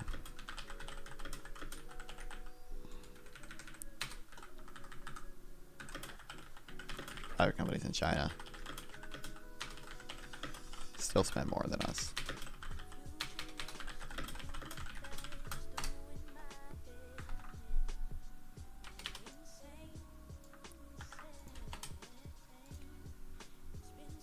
The revival of American manufacturers being prompted by the government but not bankrolled by the government. A small injection of subsidies is really all it took. So far, these factories haven't come online. They take a number of years to build. We don't really know if they'll actually be able to find demand for the products or the workers, but the industry leaders and consultants are predicting an increase in market share for the U.S. in the crucial fields of leading-edge chips, as well as more modest market share gains in other areas, even taking China's own massive investments into account.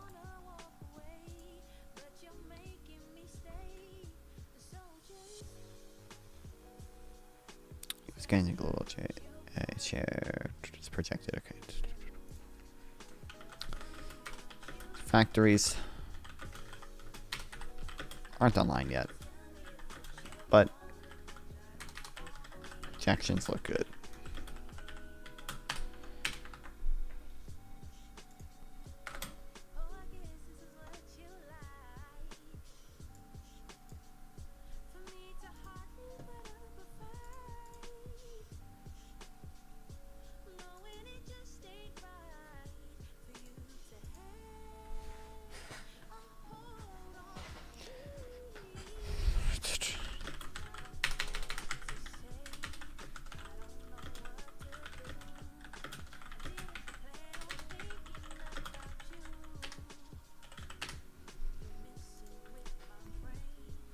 That's an excellent. That's an excellent Bloomberg report by Mackenzie Hawkins on the state of the CHIPS Act, which includes a lot of details about the challenges that still lie ahead.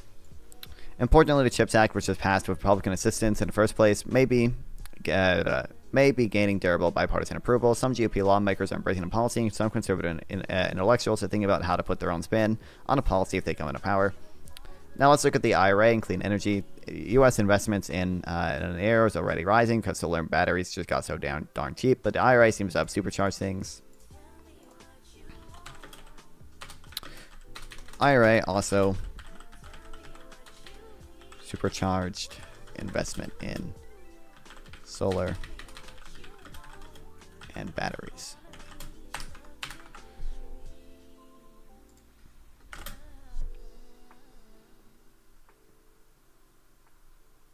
Oh, well, 2024 isn't over yet. I was confused why it's so low. Not that year 2024 shorter because it only includes the first 2 quarters. Yeah, crazy. Observe the growth in the red and orange bar. It says very rapid growth. Also, the relative chart doesn't just show factory construction like the earlier ones I posted. This investment is in clean energy as a whole, which includes battery factories and batteries and solar panels and solar factories, etc. So that's a lot. Here's a breakdown.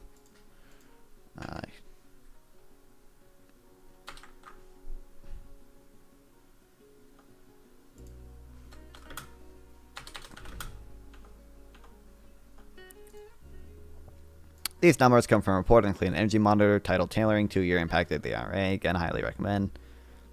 The report notes while America is spending a lot more in factories, we're not spending that much more in solar factories. Part of this is because batteries are much more strategic energy than solar. Batteries go into weapons, while solar doesn't. So it's probably okay if we buy our solar panels from China, which is one reason we shouldn't have tariffs on the product. With the CHIPS Act, we see that a relatively small input of government money is prompted a much later.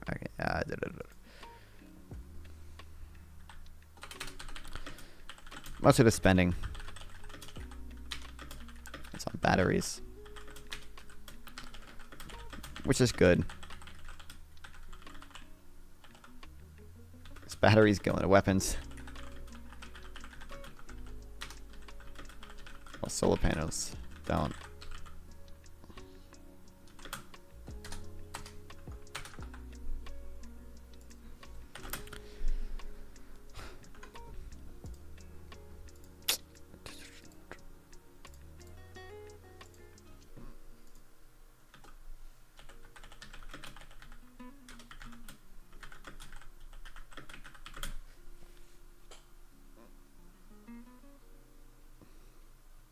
Similar to a CHIPS Act, small amount of government subsidies, or I guess government investment, prompted much larger private investment.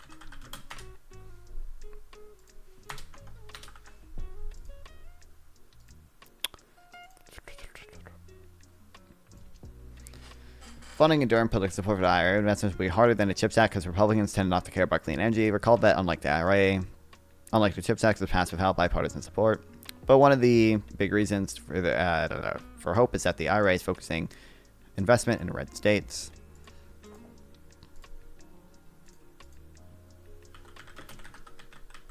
The investments are also flowing to red states.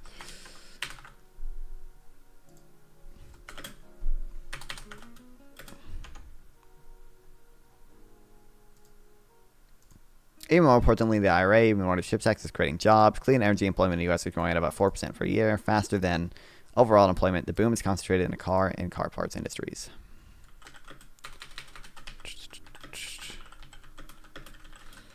It's also creating jobs at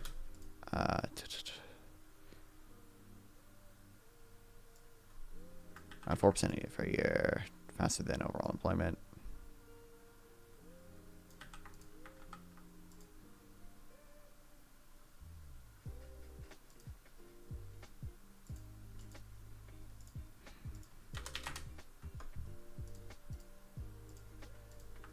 I haven't seen this chart before. Interesting. Most of the other stuff I know already, but damn. A lot of investment plus a lot of jobs for red states will hopefully lead the GOP to want to preserve the policy. Already, we're seeing a few Republicans start to stick up for it. Biden's industrial policy has come under criticism from several sectors, from free marketeers who don't like industrial policy for ideological reasons, from political opponents, and from China boosters who don't want to see America compete with China. A lot of these critics look fairly silly because it's obvious that they're jumping the gun. For example, in March, Matt Cole and Chris Nicholson confidently declared that DEI killed the CHIPS Act, citing a reported delay in TSMC's fab construction projects in Arizona. By the time the op-ed came out, TSMC's dispute with Arizona construction was already resolved. Then shortly after the op-ed came out, the CHIPS Act subsidy awards were announced. Then suddenly TSMC announced that their Arizona project was back on schedule. The critics were obviously waiting to pounce on a policy they didn't like, and the poor timing revealed their lack of circumspection. Also, another thing that I haven't done more research into this. I should look into it. But a dispute I had with North and Gorps on the panel when I mentioned the CHIPS Act, they're like, why don't the companies compete for contracts? I'm pretty sure they did. I'm pretty sure they allocated money for subsidies, and then the companies had to compete for those subsidies. I'm fairly certain. I'm fairly certain that's what happened, but I don't know for sure.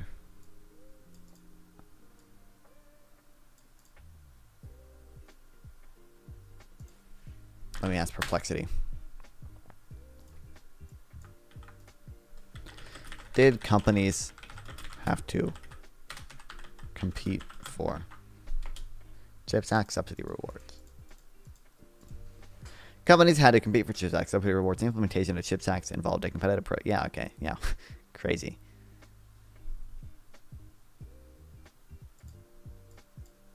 CHIPS Act not subsidy program not address any giving companies competitive challenges.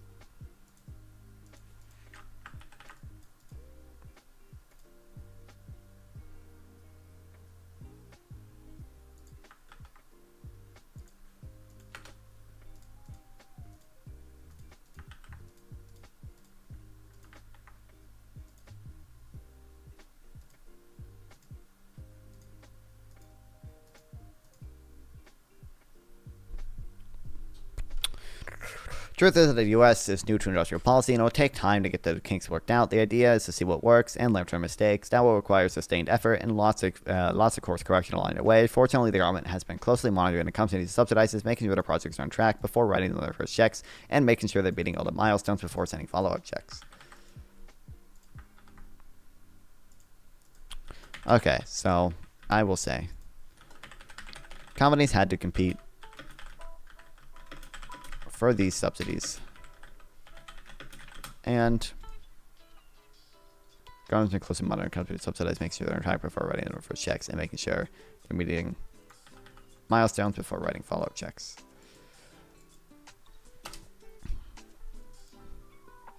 White House plans plans to begin dispersing CHIPS and Science Act grant funds by the end of the year. After finalizing discussions with chipmaker recipients, the talks include seeking reassurance that Intel's core projects are moving forward, despite the company's recent announcement that it's lasting 50% of its workforce. Payment tranches are based on construction and production milestones. The rigorous multi-stage application process is meant to ensure projects meet federal requirements and that taxpayer dollars are used wisely. Free marketeers may win to this sort of close cooperation between the government and private sector, but plenty of history shows that it's how a lot of big manufacturing efforts are done. Another big criticism of the Biden industrial policy is that it will be stymied by America's insane land use regulations. This is admittedly a big danger, but again, critics are obviously jumping the gun in their eagerness to declare industrial policy a failure. For example, here's the Financial Times, a British newspaper. Some 40% of the biggest U.S. manufacturing investments announced that the first year Biden's flagships and industrial climate policies have been delayed or paused, according to the Financial Times investigation. Other projects worth more than $100 billion, a total of $84 billion have been delayed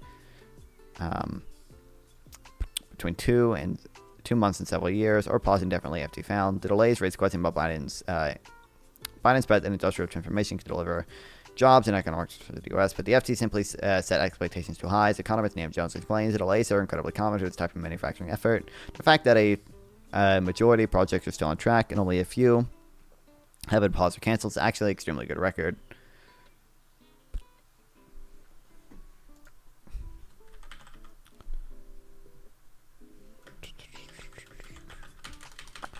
Most of these projects have been on time, and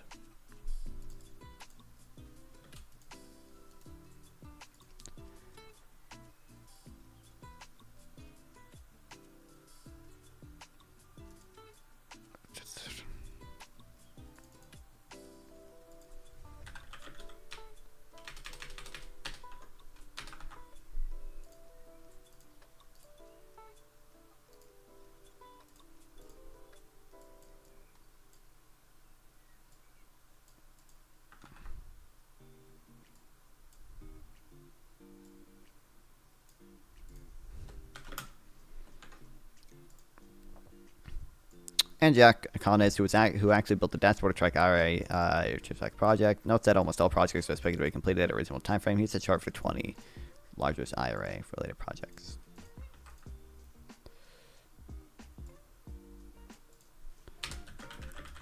That's tracked here.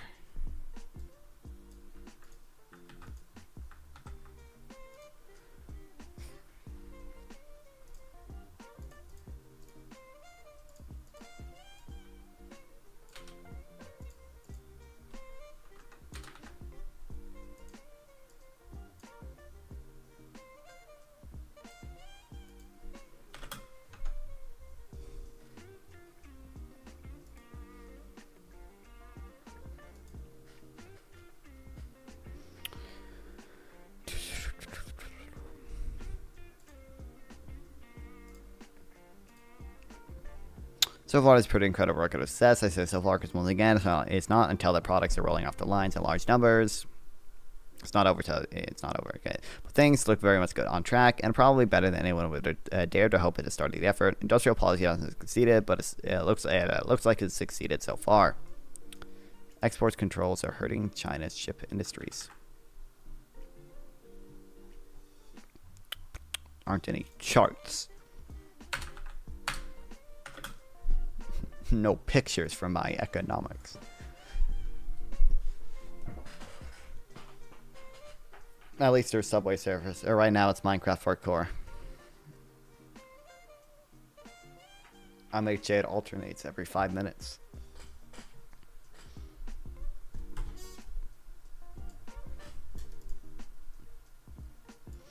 Another big piece of Biden's plan to establish a U.S. industrial edge over China is export controls on chips and chip-making equipment. Unlike industrial policy, this isn't the kind of thing that will create American jobs, although it may preserve a few. It's a destructive policy aimed at keeping China a step behind and its allies when it comes to the all-important autonomous weapons rates, and hopefully in the area of precision weaponry in general.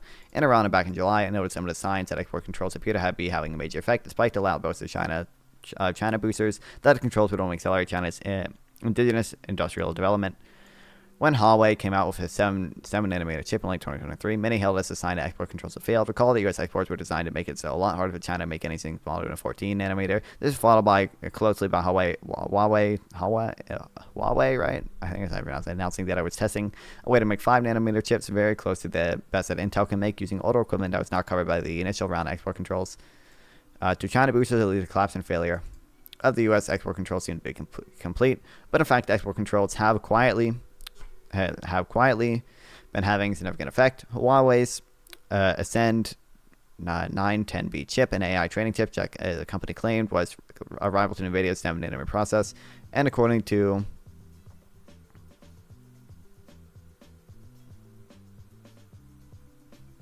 new reports, fully 80% of the Ascend 910Bs are defective, and Chinese foundry SMIC is having trouble making them in large volumes. Recall that the Kerwin 9000 is Huawei's famous sanction-busting phone processor chip that is also made in a 7-nanometer process by SMIC. This raises the question of whether the chips will face similar production problems.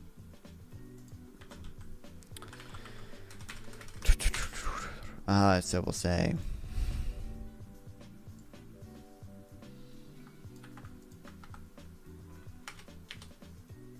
Use a seminary process.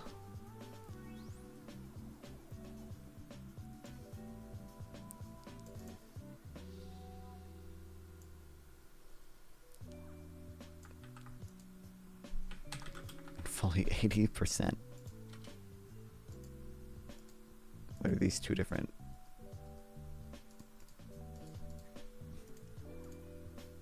Another effective factories are also having trouble.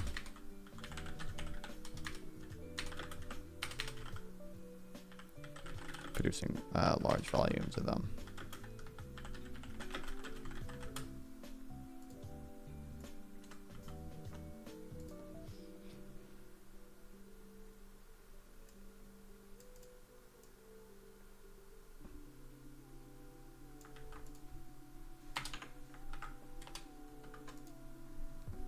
Second, how export controls were supposed to work. They were not supposed to immediately shut off China's ability to make advanced semiconductors. Instead, they were supposed to erode a country's competitiveness, slow it down, and keep it a step behind. So far, it looks like export controls are achieving that goal. Meanwhile, Huawei appears to be pessimistic about chances of making even small batches of better chips.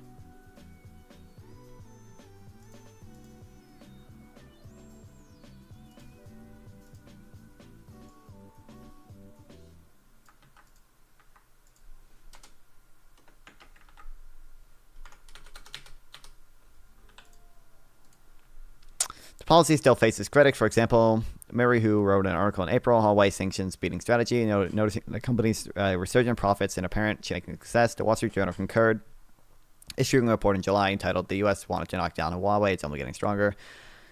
What are these cries of triumph? Ignore the corrosive effects that export controls are having on Huawei.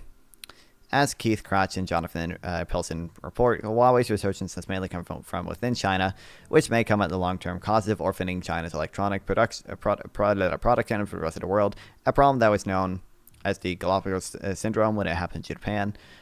Cratch and Pilson also note that Huawei's resurgent numbers are probably the result of heavy, if often secret, government subsidies. Furthermore, as noted above, yields on Hawaii's chips appear to be very, very low, meaning that continued subsidies will need to keep the production lines rolling. Okay, so.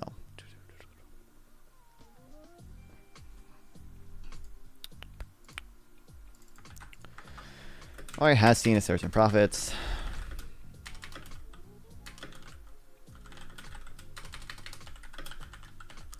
But this comes from mostly within China.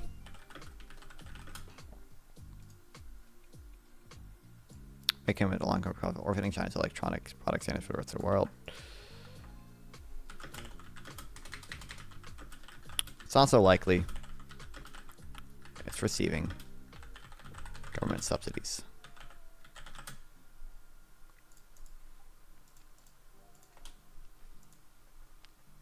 And I call the Huawei is to fall far from the only target export controls. A very large number of Chinese semiconductors have been failing over the last few years. Most recently, however the fuck you pronounce that.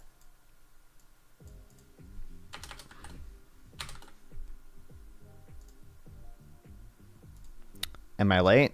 I mean, kinda. I started streaming 3 hours ago. By the way, as mentioned before, it's going to be a short stream today because I gotta fucking get up tomorrow. But I'll stream for a while tomorrow because of the PAL party. Gotta be there for the PAL party. I was at a birthday party based. These are not happy headlines. It's sad for Chinese entrepreneurs to see their business fail, and sad for Chinese people to throw out of jobs, and thus, and this is not going to be a yield direct benefit to the U.S. businesses either. In fact, it will inevitably be cost. These include Chinese retaliations to the country's recent export ban on gallium and germanium, which are used in the production of chips and solar panels. Western companies like ASML, Lam Research, and NVIDIA will also inevitably suffer a bit from reduced sales to China's. Export controls are really more of a military policy than an economic one, and like in war, there will be casualties on both sides. For a wholesale special need guy, he's holding 34. China, for its part, probably should have thought about this before launching an all-out multi-decker. Got him a Chipotle hat base of government-supported economic espionage in order to destroy all non-Chinese high-tech manufacturing industries and replace them with just China's own in order to facilitate geographic political dominance in Asia. Just saying.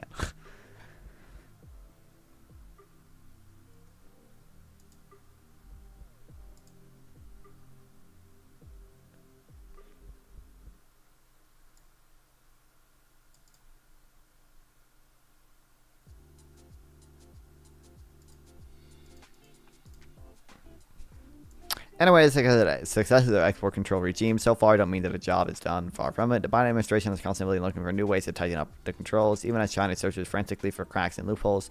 One new move may be to restrict Western companies from being able to repair and maintain chip-making machines that they already sold to China before the export controls went into effect.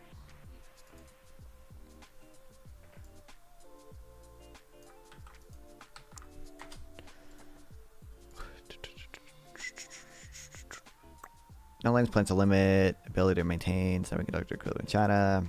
Potentially painful blow to Beijing's efforts to develop world-class chip industry. The government of Prime Minister Dick Schiff will likely not reduce certain ASML licenses to servers and provide spare parts to China when they expire at the end of the year. The decision is expected to cover the company's top of the line deep ultraviolet lithography or DUV machines. Those companies chip making equipment, the most advanced in the industry, is sold with maintenance agreements that are essential to keep them running. Withdrawals such report could render at least some of them inoperable as soon as next year. Without ASML's DUV gear, it will be increasingly difficult for Chinese technological champion Huawei and its partner Semiconductor Manufacturing International Corp to make breakthroughs in their current capability. Like industrial policy, export controls are a technique that gets constantly refined over time as the people implementing it learn how to do it more efficiently. And as with industrial policy, export controls seem to be having an effect even as U.S. lenders prepare to refine its strategy. Biden's policies haven't yet restored American manufacturing or beaten China's attempts to take the lead in semiconductors, but they are on track to accomplish goals. If 2 years ago we had predicted what success for these policies would look like as of 2024, this is what we would have predicted. These policies deserve a lot more attention and a lot more credit than they have so far been given. Space, crazy, space.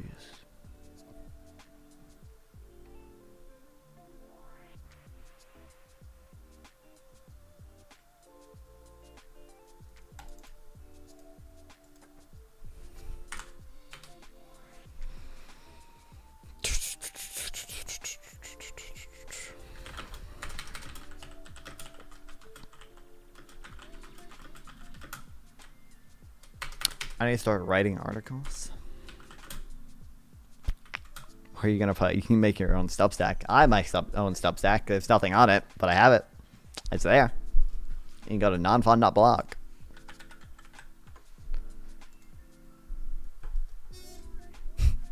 Coming soon. I subscribe to have this domain for like a year, and it's probably, the payment's probably coming up soon. It's probably gonna fucking fail because I don't have enough money in my bank account. Twitter Premium has articles, might buy it, yeah. Well, no, Twitter Premium doesn't have articles. Twitter fucking Premium Plus has articles. God, I spend $8 a month on Twitter Premium so I can stream there, and I have my blue check mark. It's not worth it. And now I'm paying fucking $50 a month for Restream, bro.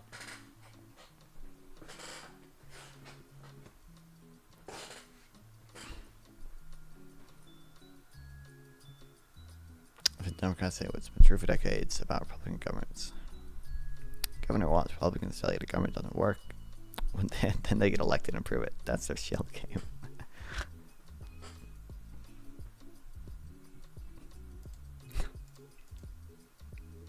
When I started moving, it's not just schizo post.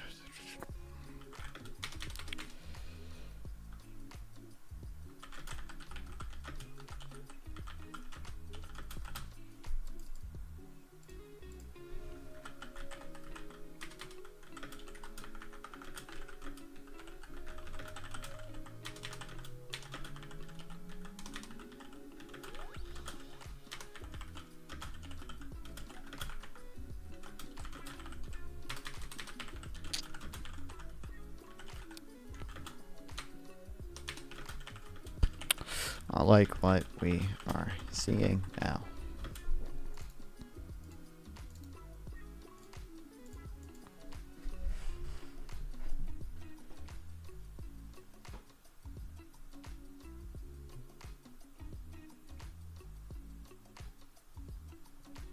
Way worse.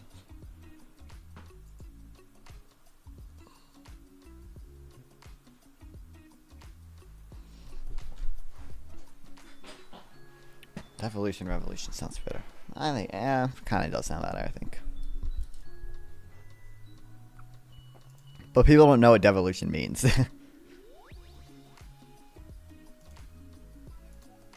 Also, you can't even do devolution in the United States because we have a constitution that grants powers to the states, which is different than devolution. So, gotta put it in a public lexicon.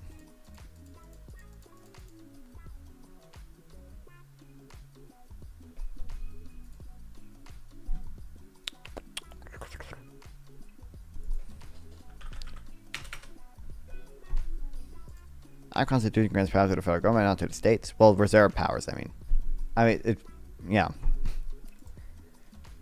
That's different than devolution. Devolution is like what happens in the UK, where you devolve authority to like Scotland, but that's not in a constitution. The federal government can just take it back. Do you ever watch 10 Minutes or no? The federal government, the central government in the UK at any point can undevolve the authority from Scotland. That can't happen in the US because our constitution reserves powers to the states. That's the difference between devolution and federalism, right?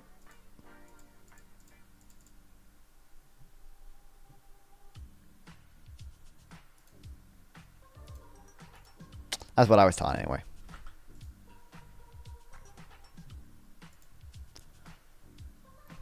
Okay, well, I gotta get up early tomorrow. So, I will stream tomorrow at about 2 p.m. hopefully, and we'll go for a while tomorrow. I need to fucking read a lot of shit. I think I'm, like I said, probably gonna talk. Why is this on my desktop? Probably gonna talk to like Admiral Gibbs and maybe Rob Noor. I don't know if I'm big enough to get Rob Noor. Rob Noor at some point about some economic shit because I think they were being dumb on their panel. Devolution is just a transfer delegation of power to a low level, especially with the central government. Yeah, but that's different than federalism. The U.S. is federal, not just devolved.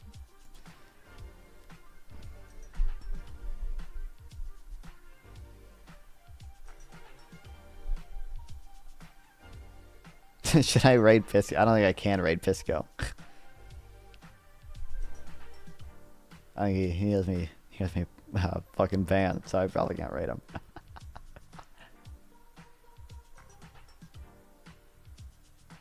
I don't know, I'll send you over to Grumble. Okay, thanks for watching. Appreciate you guys watching. I love streaming. Love you guys watch me stream. I will see you tomorrow at about 2 p.m. EST. Raid 713. I didn't beat you. Twitch told me the raid failed, okay? Twitch told me the raid failed. So I tried to raid it again. And it wasn't my fault. See you guys later.